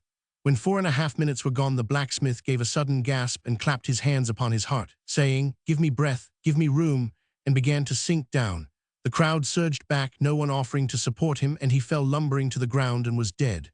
The people stared at him, then at Satan, then at one another, and their lips moved, but no words came. Then Satan said, "Three saw that I threw no stone. Perhaps there are others, let them speak." Chapter 1. Tea struck a kind of panic into them, and although no one answered him, many began to violently accuse one another, saying, "You said he didn't throw," and getting for reply, "It is a lie, and I will make you eat it." And so in a moment they were in a raging and noisy turmoil, and beating and banging one another, and in the midst was the only indifferent one, the dead lady hanging from her rope, her troubles forgot, her spirit at peace. So we walked away, and I was not at ease, but was saying to myself, "He told them he was laughing at them, but it was a lie, he was laughing at me." That made him laugh again, and he said, "Yes, I was laughing at you, because, in fear of what others might report about you, you stoned the woman when your heart revolted at the act, but I was laughing at the others too." "Why?" "Because their case was yours." "How is that?" "Well, there were 68 people there, and 62 of them had no more desire to throw a stone than you had." "Satan." "Oh, it's true, I know your race. It is made up of sheep. It is governed by minorities, seldom or never by majorities. It suppresses its feelings and its beliefs and follows the handful that makes the most noise. Sometimes the noisy handful is right, sometimes wrong, but no matter, the crowd follows it. The vast majority of the race, whether savage or civilized, are secretly kind-hearted and shrink from inflicting pain, but in the presence of the aggressive and pitiless minority, they don't dare to assert themselves. Think of it. One kind-hearted creature spies upon another and sees to it that he loyally helps in iniquities which revolt both of them. Speaking as an expert, I know that 99 out of 100 of your race were strongly against the killing of witches when that foolishness was first agitated by a handful of pious lunatics in the long ago. And I know that even today, after ages of transmitted prejudice and silly teaching, only 1 person in 20 puts any real heart into the harrying of a witch. And yet apparently everybody hates witches and wants them killed. Someday a handful will rise up on the other side and make the most noise. Perhaps even a single daring man with a big voice and a determined front will do it. And in a week all the sheep will wheel and follow him, and witch-hunting will come to a sudden end. Monarchies, aristocracies, and religions are all based upon that large defect in your race, the individual's distrust of his neighbor, and his desire, for safety's or comfort's sake, to stand well in his neighbor's eye. These institutions will always remain, and always flourish, and always oppress you, affront you, and degrade you, because you will always be and remain slaves of minorities. There was never a country where the majority of the people were in their secret hearts loyal to any of these institutions. Chapter 1. Did not like to hear our race called sheep, and said I did not think they were. Still, it is true, lamb, said Satan. Look at you in war, what mutton you are, and how ridiculous. In war, how? There has never been a just one, never an honorable one, on the part of the instigator of the war. I can see 1,000,000 years ahead, and this rule will never change in so many as half a dozen instances. The loud little handful, as usual, will shout for the war. The pulpit will, warily and cautiously, object at first.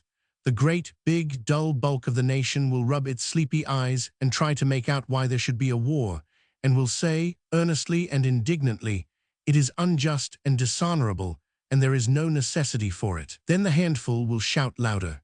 A few fair men on the other side will argue and reason against the war with speech and pen, and at first will have a hearing and be applauded. But it will not last long. Those others will outshout them, and presently the anti-war audiences will thin out and lose popularity. Before long you will see this curious thing: the speakers stoned from the platform, and free speech strangled by hordes of furious men who in their secret hearts are still at one with those stoned speakers, as earlier, but do not dare to say so. And now the whole nation, pulpit and all, will take up the war cry and shout itself hoarse, and mob any honest man who ventures to open his mouth, and presently such mouths will cease to open. Next the statesman will invent cheap lies, putting the blame upon the nation that is attacked, and every man will be glad of those conscience-soothing falsities, and will diligently study them, and refuse to examine any refutations of them. And thus he will by and by convince himself that the war is just, and will thank God for the better sleep he enjoys after this process of grotesque self-deception. Chapter 100, Chapter 10. Chapter 500. Eyes and days went by now, and no Satan. It was dull without him. But the astrologer, who had returned from his excursion to the moon, went about the village, braving public opinion, and getting a stone in the middle of his back now, and then when some witch-hater got a safe chance to throw it and dodge out of sight.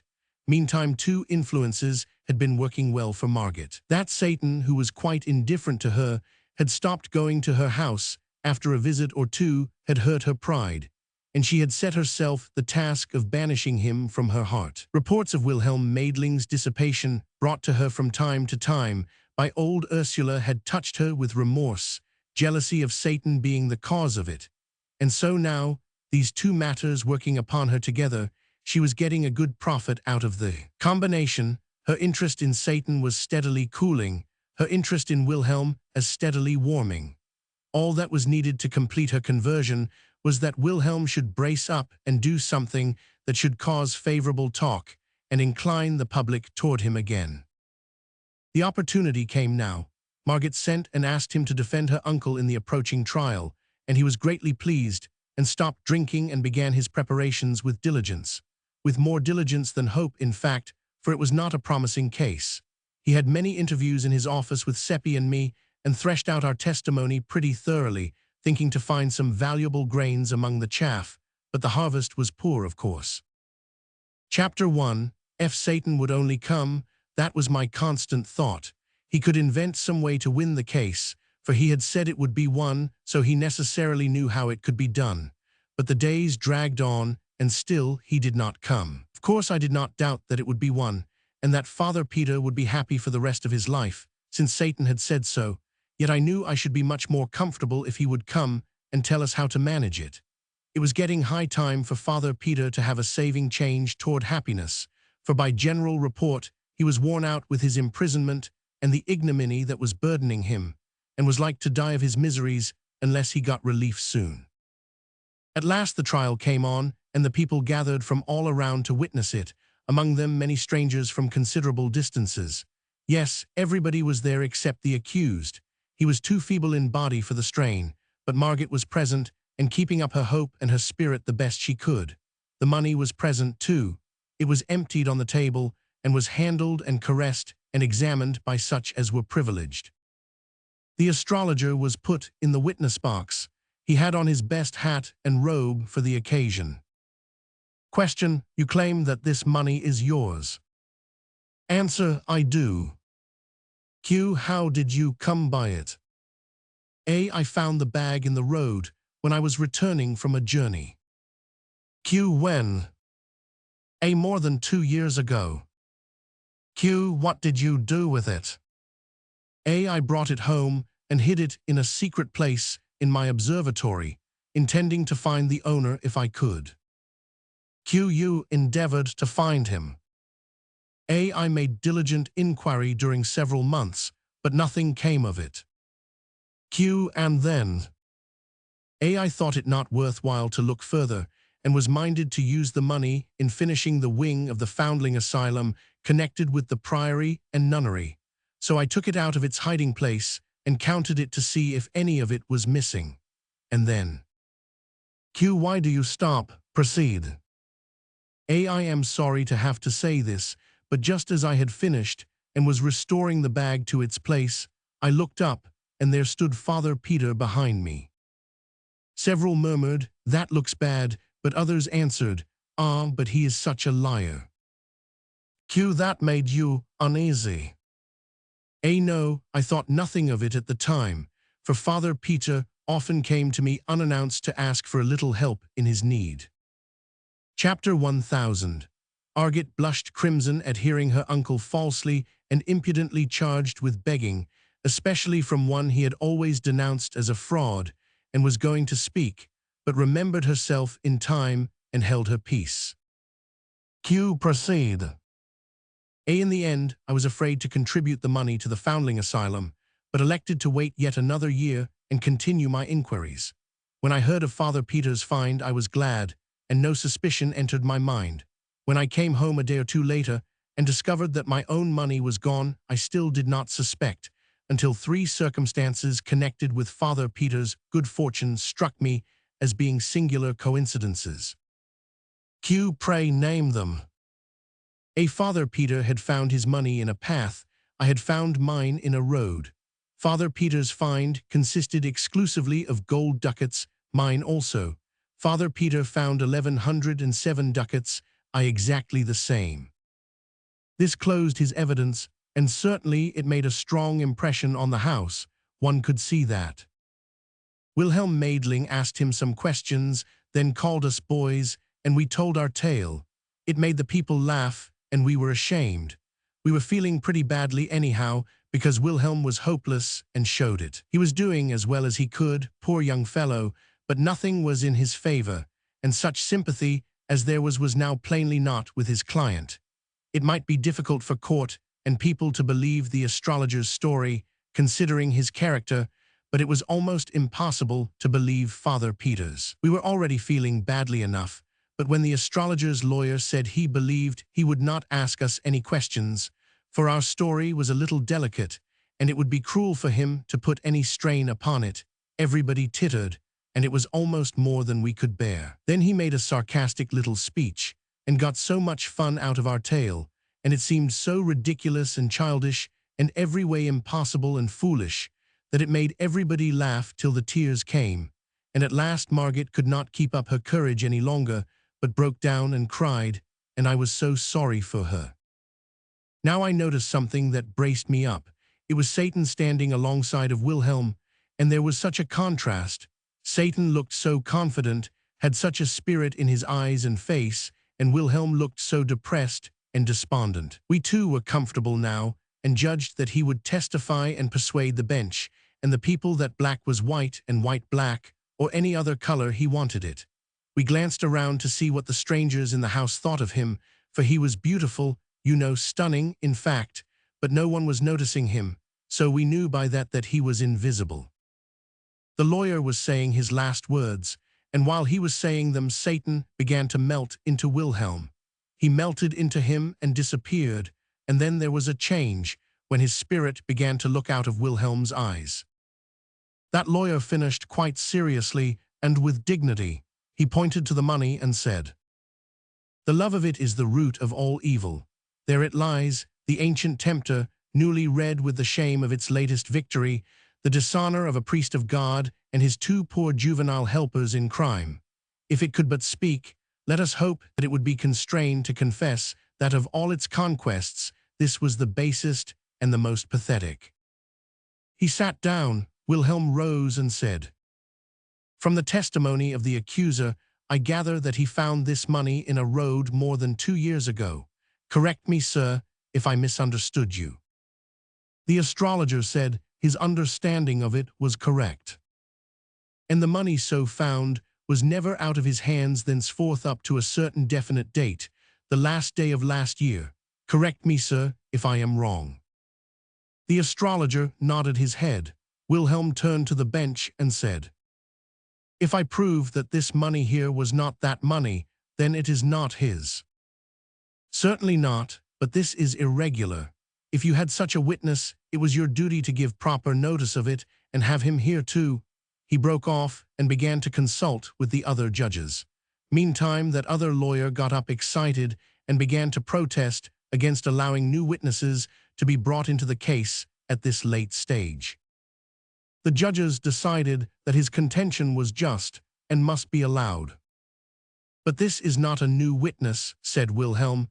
"It has already been partly examined. I speak of the coin."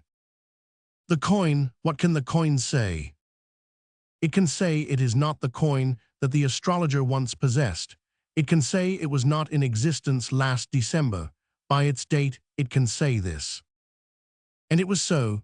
There was the greatest excitement in the court, while that lawyer and the judges were reaching for coins and examining them and exclaiming.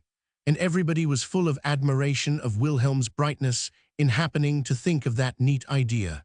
At last order was called, and the court said, "All of the coins but 4 are of the date of the present year." The court tenders its sincere sympathy to the accused, and its deep regret that he, an innocent man, through an unfortunate mistake, has suffered the undeserved humiliation of imprisonment and trial. The case is dismissed. So the money could speak, after all, though that lawyer thought it couldn't. The court rose, and almost everybody came forward to shake hands with Margaret and congratulate her, and then to shake with Wilhelm and praise him. And Satan had stepped out of Wilhelm and was standing around looking on full of interest, and people walking through him every which way, not knowing he was there. And Wilhelm could not explain why he only thought of the date on the coins at the last moment instead of earlier. He said it just occurred to him, all of a sudden, like an inspiration, and he brought it right out without any hesitation, for although he didn't examine the coins, he seemed somehow to know it was true. That was honest of him, and like him, another would have pretended he had thought of it earlier and was keeping it back for a surprise. He had dulled down a little now, not much, but still you could notice that he hadn't that luminous look in his eyes that he had while Satan was in him. He nearly got it back, though, for a moment when Margaret came and praised him and thanked him and couldn't keep him from seeing how proud she was of him. The astrologer went off dissatisfied and cursing, and Solomon Isaacs gathered up the money and carried it away. It was Father Peter's for good and all now. Satan was gone. I judged that he had spirited himself away to the jail to tell the prisoner the news, and in this I was right. Margaret and the rest of us hurried thither at our best speed, in a great state of rejoicing. Well, what Satan had done was this. He had appeared before that poor prisoner, exclaiming, "The trial is over, and you stand forever disgraced as a thief, by verdict of the court." The shock unseated the old man's reason. When we arrived, 10 minutes later, he was parading pompously up and down and delivering commands to this and that and the other constable or jailer, and calling them Grand Chamberlain and Prince this and Prince that, and Admiral of the Fleet, Field Marshal in command, and all such fustian, and was as happy as a bird. He thought he was emperor. Chapter 1000. Margaret flung herself on his breast and cried, and indeed everybody was moved almost to heartbreak. He recognized Margaret, but could not understand why she should cry. He patted her on the shoulder and said, "Don't do it, dear. Remember, there are witnesses, and it is not becoming in the crown princess. Tell me your trouble, it shall be mended. There is nothing the emperor cannot do." Then he looked around and saw old Ursula with her apron to her eyes. He was puzzled at that and said, "And what is the matter with you?" Through her sobs she got out words explaining that she was distressed to see him, so. He reflected over that a moment, then muttered, as if to himself, "A singular old thing, the Dowager Duchess means well, but is always snuffling and never able to tell what it is about. It is because she doesn't know." His eyes fell on Wilhelm. "Prince of India," he said, "I divine that it is you that the crown princess is concerned about. Her tears shall be dried. I will no longer stand between you. She shall share your throne, and between you you shall inherit mine. There, little lady, have I done well? You can smile now, isn't it so?" He petted Margaret and kissed her, and was so contented with himself and with everybody that he could not do enough for us all, but began to give away kingdoms and such things right and left, and the least that any of us got was a principality. And so at last, being persuaded to go home, he marched in imposing state, and when the crowds along the way saw how it gratified him to be hurrahed at, they humored him to the top of his desire, and he responded with condescending bows and gracious smiles, and often stretched out a hand and said, "Bless you, my people." As pitiful a sight as ever I saw, and Margaret and old Ursula crying all the way. On my road home I came upon Satan and reproached him with deceiving me with that lie. He was not embarrassed, but said, quite simply and composedly, "Ah, you mistake, it was the truth.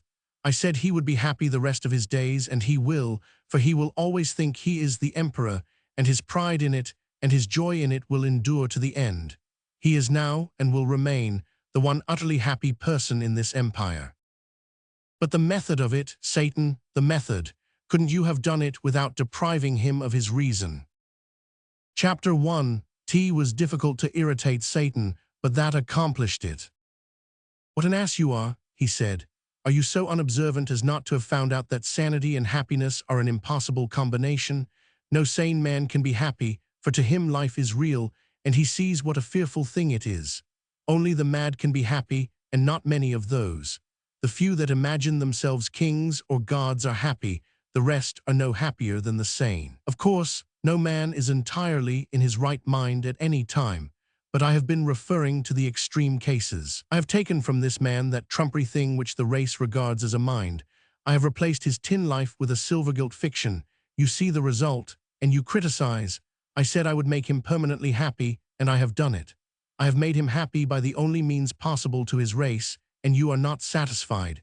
He heaved a discouraged sigh and said, "It seems to me that this race is hard to please." There it was, you see. He didn't seem to know any way to do a person a favor except by killing him or making a lunatic out of him. I apologized as well as I could, but privately I did not think much of his processes at that time. Satan was accustomed to say that our race lived a life of continuous and uninterrupted self-deception. It duped itself from cradle to grave with shams and delusions which it mistook for realities, and this made its entire life a sham. Of the score of fine qualities which it imagined it had and was vain of, it really possessed hardly one. It regarded itself as gold and was only brass. One day when he was in this vein, he mentioned a detail, the sense of humor. I cheered up then and took issue. I said we possessed it. "There spoke the race," he said, "always ready to claim what it hasn't got and mistake its ounce of brass filings for a ton of gold dust. You have a mongrel perception of humor, nothing more. A multitude of you possess that. This multitude see the comic side of 1,000 low-grade and trivial things, broad incongruities, mainly, grotesqueries, absurdities, evokers of the horse laugh. The 10,000 high-grade comicalities which exist in the world are sealed from their dull vision. Will a day come when the race will detect the funniness of these juvenilities and laugh at them, and by laughing at them destroy them? For your race, in its poverty, has unquestionably one really effective weapon: laughter. Power, money, persuasion, supplication, persecution, these can lift at a colossal humbug, push it a little, weaken it a little, century by century, but only laughter can blow it to rags and atoms at a blast. Against the assault of laughter nothing can stand. You are always fussing and fighting with your other weapons. Do you ever use that one? No, you leave it lying rusting. As a race, do you ever use it at all? No, you lack sense and the courage. We were traveling at the time and stopped at a little city in India and looked on while a juggler did his tricks before a group of natives. They were wonderful, but I knew Satan could beat that game, and I begged him to show off a little, and he said he would.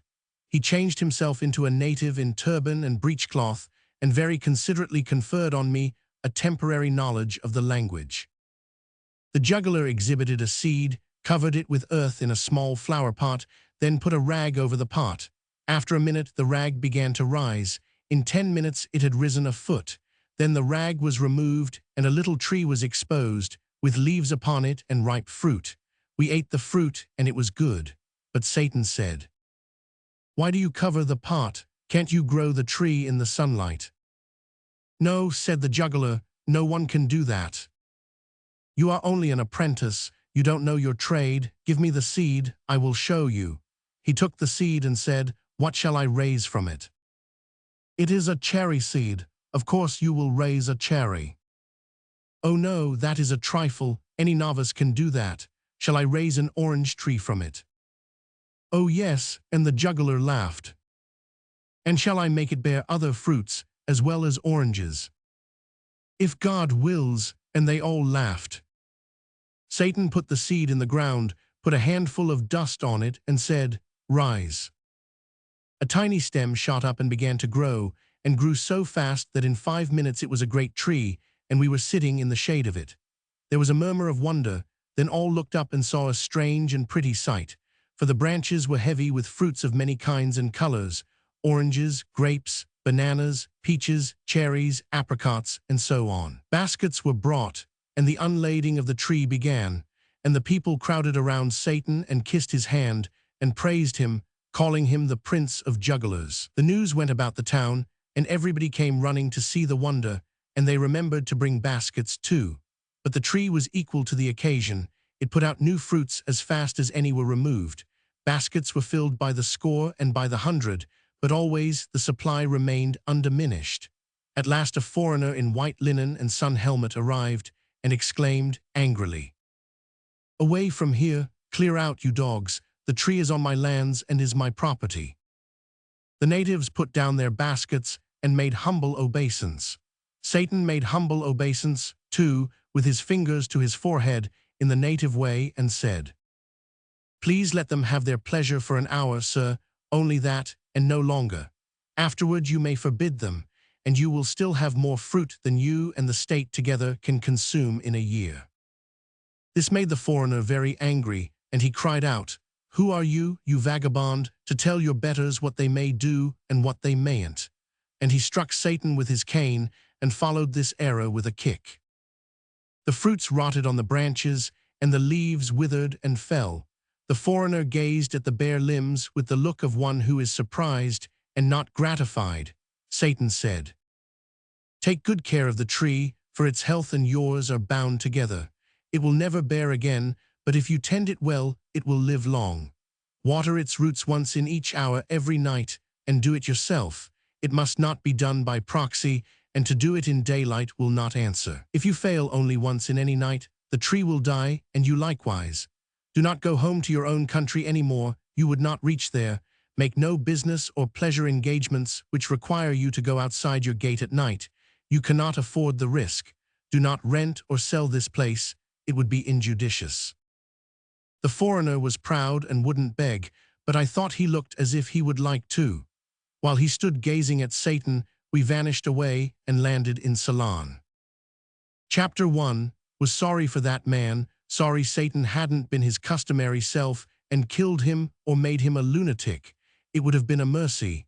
Satan overheard the thought and said, "I would have done it but for his wife, who has not offended me. She is coming to him presently from their native land, Portugal. She is well, but has not long to live, and has been yearning to see him and persuade him to go back with her next year. She will die without knowing he can't leave that place. He won't tell her. He will not trust that secret with anyone. He will reflect that it could be revealed in sleep, in the hearing of some Portuguese guest's servant some time or other. Did none of those natives understand what you said to him? None of them understood, but he will always be afraid that some of them did. That fear will be torture to him, for he has been a harsh master to them. In his dreams, he will imagine them chopping his tree down. That will make his days uncomfortable. I have already arranged for his nights." Chapter 1 T grieved me, though not sharply, to see him take such a malicious satisfaction in his plans for this foreigner. "Does he believe what you told him, Satan?" He thought he didn't, but our vanishing helped. The tree, where there had been no tree before, that helped. The insane and uncanny variety of fruits, the sudden withering, all these things are helps. Let him think as he may, reason as he may, one thing is certain, he will water the tree. But between this and night, he will begin his changed career with a very natural precaution for him. What is that? He will fetch a priest to cast out the tree's devil. You are such a humorous race, and don't suspect it. Will he tell the priest? No, he will say a juggler from Bombay created it, and that he wants the juggler's devil driven out of it, so that it will thrive and be fruitful again. The priest's incantations will fail, then the Portuguese will give up that scheme and get his watering pot ready. But the priest will burn the tree, I know it, he will not allow it to remain. Yes, and anywhere in Europe he would burn the man too, but in India the people are civilized, and these things will not happen. The man will drive the priest away and take care of the tree. Chapter 1 reflected a little, then said, Satan, you have given him a hard life, I think. Comparatively, it must not be mistaken for a holiday. We flitted from place to place around the world as we had done before, Satan showing me 100 wonders, most of them reflecting in some way the weakness and triviality of our race. He did this now every few days, not out of malice, I am sure of that, it only seemed to amuse and interest him, just as a naturalist might be amused and interested by a collection of ants. Chapter 100, Chapter 11. For as much as a year Satan continued these visits, but at last he came less often, and then for a long time he did not come at all. This always made me lonely and melancholy. I felt that he was losing interest in our tiny world and might at any time abandon his visits entirely. When one day he finally came to me, I was overjoyed, but only for a little while. He had come to say goodbye, he told me, and for the last time. He had investigations and undertakings in other corners of the universe, he said, that would keep him busy for a longer period than I could wait for his return. And you are going away, and will not come back any more. Yes, he said, we have comraded long together, and it has been pleasant for both, but I must go now, and we shall not see each other any more. In this life, Satan, but in another, we shall meet in another surely. Then, all tranquilly and soberly, he made the strange answer, there is no other. A subtle influence blew upon my spirit from his, bringing with it a vague, dim, but blessed and hopeful feeling that the incredible words might be true, even must be true. Have you never suspected this, Theodore? No, how could I, but if it can only be true. It is true. A gust of thankfulness rose in my breast, but a doubt checked it before it could issue in words, and I said, but we have seen that future life, seen it in its actuality, and so. It was a vision, it had no existence. Chapter 1 could hardly breathe for the great hope that was struggling in me, a vision, a Romans 6. Life itself is only a vision, a dream. Chapter 1, T was electrical, by God, I had had that very thought 1,000 times in my musings. Nothing exists, all is a dream. God, man, the world, the sun, the moon, the wilderness of stars, a dream, all a dream, they have no existence. Nothing exists save empty space and you. And you are not you, you have no body, no blood, no bones, you are but a thought. I myself have no existence. I am but a dream, your dream, creature of your imagination. In a moment you will have realized this, then you will banish me from your visions, and I shall dissolve into the nothingness out of which you made me. I am perishing already, I am failing, I am passing away. In a little while you will be alone in shoreless space, to wander its limitless solitudes without friend or comrade forever, for you will remain a thought, the only existent thought, and by your nature inextinguishable, indestructible. But I, your poor servant, have revealed you to yourself and set you free. Dream other dreams and better. Strange that you should not have suspected years ago, centuries, ages, eons ago, for you have existed companionless through all the eternities. Strange, indeed, that you should not have suspected that your universe and its contents were only dreams, visions, fiction. Strange because they are so frankly and hysterically insane, like all dreams. A God who could make good children as easily as bad, yet preferred to make bad ones, who could have made every one of them happy, yet never made a single happy one, who made them prize their bitter life, yet stingily cut it short, who gave his angels eternal happiness unearned, yet required his other children to earn it, who gave his angels painless lives, yet cursed his other children with biting miseries and maladies of mind and body, who mouths justice and invented hell, mouths mercy and invented hell, mouths golden rules and forgiveness multiplied by 70 times 7 and invented hell, who mouths morals to other people and has none himself, who frowns upon crimes yet commits them all, who created man without invitation, then tries to shuffle the responsibility for man's acts upon man, instead of honorably placing it where it belongs, upon himself, and finally, with altogether divine obtuseness, invites this poor, abused slave to worship him. You perceive now that these things are all impossible except in a dream. You perceive that they are pure and puerile insanities, the silly creations of an imagination that is not conscious of its freaks, in a word, that they are a dream, and you the maker of it. The dream marks are all present. You should have recognized them earlier. It is true that which I have revealed to you, there is no God, no universe, no human race, no earthly life, no heaven, no hell. It is all a dream, a grotesque and foolish dream. Nothing exists but you, and you are but a thought, a vagrant thought, a useless thought, a homeless thought, wandering forlorn among the empty eternities. He vanished and left me appalled, for I knew and realized that all he had said was true. A fable. Once upon a time, an artist who had painted a small and very beautiful picture placed it so that he could see it in the mirror. He said, "This doubles the distance and softens it, and it is twice as lovely as it was before." The animals out in the woods heard of this through the housecat, who was greatly admired by them because he was so learned and so refined and civilized and so polite and high-bred, and could tell them so much which they didn't know before and were not certain about afterward. They were much excited about this new piece of gossip, and they asked questions so as to get at a full understanding of it. They asked what a picture was, and the cat explained. "It is a flat thing," he said, "wonderfully flat, marvelously flat, enchantingly flat and elegant, and oh so beautiful." That excited them almost to a frenzy, and they said they would give the world to see it. Then the bear asked, "What is it that makes it so beautiful?" "It is the looks of it," said the cat. This filled them with admiration and uncertainty, and they were more excited than ever. Then the cow asked, "What is a mirror?" "It is a hole in the wall," said the cat.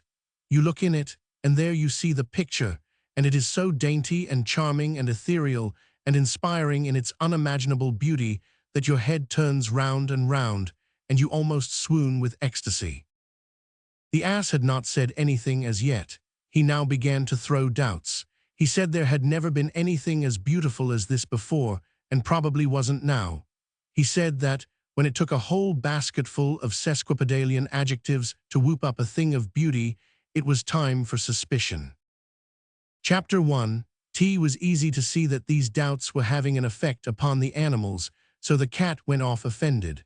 The subject was dropped for a couple of days, but in the meantime curiosity was taking a fresh start, and there was a revival of interest perceptible. Then the animals assailed the ass for spoiling what could possibly have been a pleasure to them, on a mere suspicion that the picture was not beautiful, without any evidence that such was the case. The ass was not troubled, he was calm, and said there was one way to find out who was in the right, himself or the cat. He would go and look in that hole, and come back and tell what he found there. The animals felt relieved and grateful, and asked him to go at once, which he did. But he did not know where he ought to stand, and so, through error, he stood between the picture and the mirror. The result was that the picture had no chance and didn't show up. He returned home and said, "The cat lied. There was nothing in that hole but an ass. There wasn't a sign of a flat thing visible. It was a handsome ass and friendly, but just an ass and nothing more." The elephant asked, "Did you see it good and clear? Were you close to it?" "I saw it good and clear, O Hathai, king of beasts. I was so close that I touched noses with it." "This is very strange," said the elephant. "The cat was always truthful before, as far as we could make out. Let another witness try. Go, Balu, look in the hole, and come and report." So the bear went. When he came back, he said, "Both the cat and the ass have lied. There was nothing in the hole but a bear." Great was the surprise and puzzlement of the animals. Each was now anxious to make the test himself and get at the straight truth. The elephant sent them one at a time. First, the cow. She found nothing in the hole but a cow. The tiger found nothing in it but a tiger. The lion found nothing in it but a lion. The leopard found nothing in it but a leopard. The camel found a camel and nothing more. Then Hathai was wroth and said he would have the truth if he had to go and fetch it himself. When he returned, he abused his whole subjectry for liars and was in an unappeasable fury with the moral and mental blindness of the cat. He said that anybody but a nearsighted fool could see that there was nothing in the hole but an elephant. Chapter 1000, Oral by the Cat. You can find in a text whatever you bring if you will stand between it and the mirror of your imagination. You may not see your ears, but they will be there. Hunting the deceitful turkey. When I was a boy, my uncle and his big boys hunted with the rifle, the youngest boy Fred and I with a shotgun, a small single-barreled shotgun which was properly suited to our size and strength. It was not much heavier than a broom. We carried it turnabout, half an hour at a time. I was not able to hit anything with it, but I liked to try. Fred and I hunted feathered small game, the others hunted deer, squirrels, wild turkeys, and such things. My uncle and the big boys were good shots. They killed hawks and wild geese and such like on the wing, and they didn't wound or kill squirrels, they stunned them. When the dogs treat a squirrel, the squirrel would scamper aloft and run out on a limb and flatten himself along it, hoping to make himself invisible in that way and not quite succeeding. You could see his wee little ears sticking up. You couldn't see his nose, but you knew where it was. Then the hunter, despising a rest for his rifle, stood up and took offhand aim at the limb and sent a bullet into it immediately under the squirrel's nose, and down tumbled the animal, unwounded but unconscious. The dogs gave him a shake and he was dead. Sometimes when the distance was great and the wind not accurately allowed for, the bullet would hit the squirrel's head. The dogs could do as they pleased with that one. The hunter's pride was hurt, and he wouldn't allow it to go into the game bag. Chapter 1. In the first faint gray of the dawn, the stately wild turkeys would be stalking around in great flocks, and ready to be sociable and answer invitations to come and converse with other excursionists of their kind. The hunter concealed himself and imitated the turkey call by sucking the air through the leg bone of a turkey which had previously answered a call like that and lived only just long enough to regret it. There is nothing that furnishes a perfect turkey call except that bone. Another of nature's treacheries, you see. She is full of them. Half the time she doesn't know which she likes best, to betray her child or protect it. In the case of the turkey, she is badly mixed. She gives it a bone to be used in getting it into trouble, and she also furnishes it with a trick for getting itself out of the trouble again. When a mama turkey answers an invitation and finds she has made a mistake in accepting it, she does as the mama partridge does, remembers a previous engagement, and goes limping and scrambling away, pretending to be very lame. And at the same time she is saying to her not visible children, "Lie low, keep still, don't expose yourselves. I shall be back as soon as I have beguiled this shabby swindler out of the country." When a person is ignorant and confiding, this immoral device can have tiresome results. I followed an ostensibly lame turkey over a considerable part of the United States one morning because I believed in her and could not think she would deceive a mere boy and one who was trusting her and considering her honest. I had the single-barreled shotgun, but my idea was to catch her alive. I often got within rushing distance of her and then made my rush, but always, just as I made my final plunge and put my hand down where her back had been, it wasn't there. It was only 2 or 3 inches from there, and I brushed the tail feathers as I landed on my stomach. A very close call, but still not quite close enough. That is, not close enough for success, but just close enough to convince me that I could do it next time. She always waited for me, a little piece away, and let on to be resting and greatly fatigued, which was a lie, but I believed it, for I still thought her honest long after I ought to have begun to doubt her. suspecting that this was no way for a high-minded bird to be acting. I followed and followed and followed, making my periodical rushes and getting up and brushing the dust off and resuming the voyage with patient confidence. Indeed, with a confidence which grew, for I could see by the change of climate and vegetation that we were getting up into the high latitudes, and as she always looked a little tireder and a little more discouraged after each rush, I judged that I was safe to win in the end, the competition being purely a matter of staying power and the advantage lying with me from the start because she was lame. Along in the afternoon, I began to feel fatigued myself. Neither of us had had any rest since we first started on the excursion, which was upwards of 10 hours before, though latterly we had paused a while after rushes, I letting on to be thinking about something else. But neither of us sincere, and both of us waiting for the other to call game, but in no real hurry about it, for indeed those little evanescent snatches of rest were very grateful too. The feelings of us both. It would naturally be so, skirmishing along like that ever since dawn and not a bite in the meantime. At least for me, though sometimes as she lay on her side fanning herself with a wing and praying for strength to get out of this difficulty, a grasshopper happened along whose time had come, and that was well for her and fortunate, but I had nothing the whole day. Chapter 1000. More than once, after I was very tired, I gave up taking her alive and was going to shoot her, but I never did it, although it was my right, for I did not believe I could hit her. And besides, she always stopped and posed when I raised the gun, and this made me suspicious that she knew about me and my marksmanship, and so I did not care to expose myself to remarks. Chapter 1 did not get her at all. When she got tired of the game at last, she rose from almost under my hand and flew aloft with the rush and whir of a shell, and lit on the highest limb of a great tree, and sat down and crossed her legs and smiled down at me, and seemed gratified to see me so astonished. Chapter 1 was ashamed and also lost, and it was while wandering the woods hunting for myself that I found a deserted log cabin and had one of the best meals there that in my life days I have eaten. The weed-grown garden was full of ripe tomatoes, and I ate them ravenously, though I had never liked them before. Not more than 2 or 3 times since have I tasted anything that was so delicious as those tomatoes. I surfeited myself with them, and did not taste another one until I was in middle life. I can eat them now, but I do not like the look of them. I suppose we have all experienced a surfeit at one time or another. Once, in stress of circumstances, I ate part of a barrel of sardines, there being nothing else at hand, but since then I have always been able to get along without sardines. The McWilliamses and the burglar alarm. The conversation drifted smoothly and pleasantly along from weather to crops, from crops to literature, from literature to scandal, from scandal to religion, then took a random jump and landed on the subject of burglar alarms. And now for the first time Mr. McWilliams showed feeling. Whenever I perceive this sign on this man's dial, I comprehend it and lapse into silence and give him opportunity to unload his heart, said he, with but ill-controlled emotion.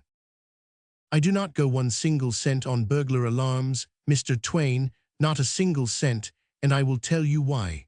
When we were finishing our house, we found we had a little cash left over, on account of the plumber not knowing it. I was for enlightening the heathen with it, for I was always unaccountably down on the heathen somehow, but Mrs. McWilliams said no, let's have a burglar alarm. I agreed to this compromise. I will explain that whenever I want a thing, and Mrs. McWilliams wants another thing, and we decide upon the thing that Mrs. McWilliams wants, as we always do, she calls that a compromise. Very well, the man came up from New York and put in the alarm and charged $325 for it, and said we could sleep without uneasiness now. So we did for a while, say a month. Then one night we smelled smoke, and I was advised to get up and see what the matter was. I lit a candle and started toward the stairs, and met a burglar coming out of a room with a basket of tinware, which he had mistaken for solid silver in the dark. He was smoking a pipe. I said, "My friend, we do not allow smoking in this room." He said he was a stranger, and could not be expected to know the rules of the house, said he had been in many houses just as good as this one, and it had never been objected to before. He added that as far as his experience went, such rules had never been considered to apply to burglars anyway. I said, "Smoke along then, if it is the custom, though I think that the conceding of a privilege to a burglar which is denied to a bishop is a conspicuous sign of the looseness of the times. But waiving all that, what business have you to be entering this house in this furtive and clandestine way without ringing the burglar alarm?" He looked confused and ashamed and said, with embarrassment, "I beg 1,000 pardons. I did not know you had a burglar alarm, else I would have rung it. I beg you will not mention it where my parents may hear of it, for they are old and feeble, and such a seemingly wanton breach of the hallowed conventionalities of our Christian civilization might all too rudely sunder the frail bridge which hangs darkling between the pale and evanescent present and the solemn great deeps of the eternities. May I trouble you for a match?" I said, "Your sentiments do you honor, but if you will allow me to say it, metaphor is not your best hold. Spare your thigh, this kind light only on the box, and seldom there, in fact, if my experience may be trusted. But to return to business, how did you get in here?" "Through a second-story window." "It was even so. I redeemed the tinware at pawnbrokers' rates, less cost of advertising, bade the burglar good night, closed the window after him, and retired to headquarters to report. Next morning we sent for the burglar alarm man, and he came up and explained that the reason the alarm did not go off was that no part of the house but the first floor was attached to the alarm. This was simply idiotic. One might as well have no armor on at all in battle as to have it only on his legs. The expert now put the whole second story on the alarm, charged $300 for it, and went his way. By and by, one night, I found a burglar in the third story, about to start down a ladder with a lot of miscellaneous property. My first impulse was to crack his head with a billiard cue, but my second was to refrain from this attention, because he was between me and the cue rack. The second impulse was plainly the soundest, so I refrained and proceeded to compromise. I redeemed the property at former rates after deducting 10%. For use of ladder, it being my ladder, and next day we sent down for the expert once more and had the third story attached to the alarm for $300. By this time the annunciator had grown to formidable dimensions. It had 47 tags on it, marked with the names of the various rooms and chimneys, and it occupied the space of an ordinary wardrobe. The gong was the size of a washbowl and was placed above the head of our bed.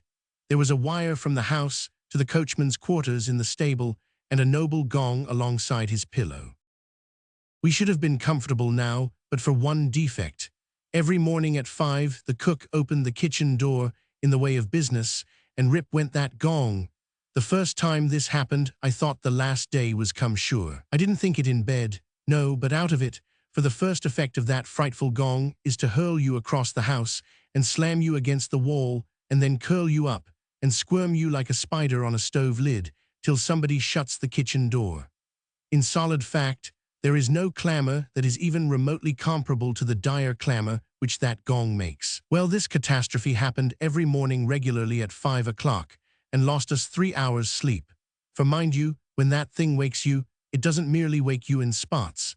It wakes you all over, conscience and all, and you are good for 18 hours of wide awakeness subsequently, 18 hours of the very most inconceivable wide awakeness that you ever experienced in your life. A stranger died on our hands one time, and we vacated and left him in our room overnight.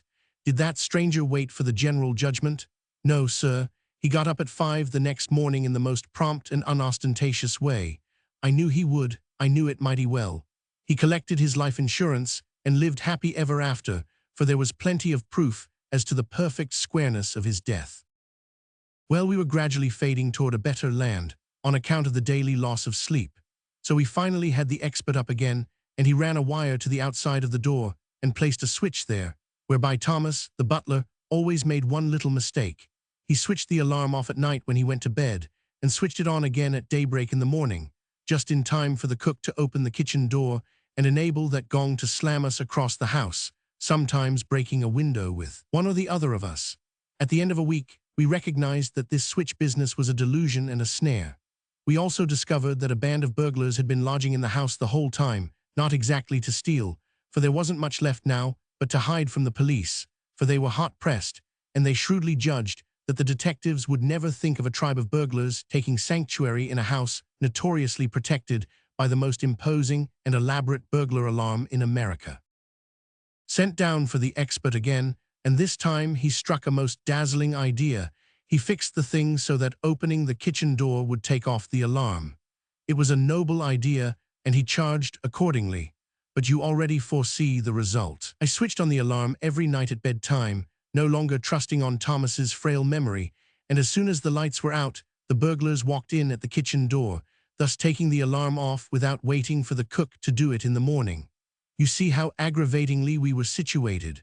For months, we couldn't have any company, not a spare bed in the house, all occupied by burglars. Finally, I got up a cure of my own. The expert answered the call and ran another ground wire to the stable and established a switch there so that the coachman could put on and take off the alarm. That worked first rate, and a season of peace ensued, during which we got to inviting company once more and enjoying life. But by and by the irrepressible alarm invented a new kink. One winter's night we were flung out of bed by the sudden music of that awful gong, and when we hobbled to the annunciator, turned up the gas, and saw the word nursery exposed, Mrs. McWilliams fainted dead away, and I came precious near doing the same thing myself. I seized my shotgun and stood timing the coachman whilst that appalling buzzing went on. I knew that his gong had flung him out too, and that he would be along with his gun as soon as he could jump into his clothes. When I judged that the time was ripe, I crept to the room next the nursery, glanced through the window, and saw the dim outline of the coachman in the yard below, standing at present arms and waiting for a chance. Then I hopped into the nursery and fired, and in the same instant the coachman fired at the red flash of my gun. Both of us were successful. I crippled a nurse, and he shot off all my back hair. We turned up the gas and telephoned for a surgeon. There was not a sign of a burglar, and no window had been raised. One glass was absent, but that was where the coachman's charge had come through. Here was a fine mystery, a burglar alarm going off at midnight of its own accord, and not a burglar in the neighborhood. The expert answered the usual call and explained that it was a false alarm, said it was easily fixed, so he overhauled the nursery window, charged a remunerative figure for it, and departed. What we suffered from false alarms for the next 3 years, no stylographic pen can describe. During the next 3 months, I always flew with my gun to the room indicated, and the coachman always sallied forth with his battery to support me. But there was never anything to shoot at, windows all tight and secure. We always sent down for the expert next day, and he fixed those particular windows so they would keep quiet a week or so, and always remembered to send us a bill about like this. Wire $2.15. Nipple 75. 2 hours, labor 1.50. Wax 47. Tape 34. Screws 15. Recharging battery 98. 3 hours, labor 2.25. String 02. Chapter 50, Ard 66. Ponds extract 1.25. Springs at 52.00. Railroad fares 7.25. 19.77. At length a perfectly natural thing came about. After we had answered 300 or 400 false alarms, to wit, we stopped answering them. Yes, I simply rose up calmly, when slammed across the house by the alarm, calmly inspected the annunciator, took note of the room indicated, and then calmly disconnected that room from the alarm and went back to bed as if nothing had happened. Moreover, I left that room off permanently and did not send for the expert. Well, it goes without saying that in the course of time, all the rooms were taken off, and the entire machine was out of service. It was at this unprotected time that the heaviest calamity of all happened. The burglars walked in one night and carried off the burglar alarm. Yes, sir, every hide and hair of it, ripped it out, tooth and nail, springs, bells, gongs, battery and all. They took 150 miles of copper wire. They just cleaned her out, bag and baggage, and never left us a vestige of her to swear by, I mean. We had a time of it to get her back, but we accomplished it finally for money. The alarm firm said that what we needed now was to have her put in right, with their new patent springs in the windows to make false alarms impossible, and their new patent clock attached to take off and put on the alarm morning and night without human assistance. That seemed a good scheme. They promised to have the whole thing finished in 10 days. They began work, and we left for the summer. They worked a couple of days, then they left for the summer, after which the burglars moved in and began their summer vacation. When we returned in the fall, the house was as empty as a beer closet in premises where painters have been at work. We refurnished and then sent down to hurry up the expert. He came up and finished the job and said, "Now this clock is set to put on the alarm every night at 10 and take it off every morning at 5:45. All you've got to do is to wind her up every week and then leave her alone. She will take care of the alarm herself."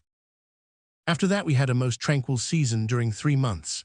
The bill was prodigious, of course, and I had said I would not pay it until the new machinery had proved itself to be flawless. The time stipulated was 3 months, so I paid the bill, and the very next day the alarm went to buzzing like 10,000 bee swarms at 10 o'clock in the morning. I turned the hands around 12 hours, according to instructions, and this took off the alarm, but there was another hitch at night, and I had to set her ahead 12 hours once more to get her to put the alarm on again. That sort of nonsense went on a week or two, then the expert came up and put in a new clock. He came up every 3 months during the next 3 years and put in a new clock, but it was always a failure. His clocks all had the same perverse defect. They would put the alarm on in the daytime, and they would not put it on at night, and if you forced it on yourself, they would take it off again the minute your back was turned. Now there is the history of that burglar alarm, everything just as it happened, nothing extenuated and not set down in malice. Yes, sir, and when I had slept 9 years with burglars and maintained an expensive burglar alarm the whole time, for their protection, not mine, and at my sole cost, for not a cent could I ever get them to contribute, I just said to Mrs. McWilliams that I had had enough of that kind of pie, so with her full consent, I took the whole thing out and traded it off for a dog and shot the dog. I don't know what you think about it, Mr. Twain, but I think those things are made solely in the interest of the burglars. Yes, sir, a burglar alarm combines in its person all that is objectionable about a fire, a riot, and a harem, and at the same time had none of the compensating advantages of one sort or another that customarily belong with that combination. Goodbye, I get off here.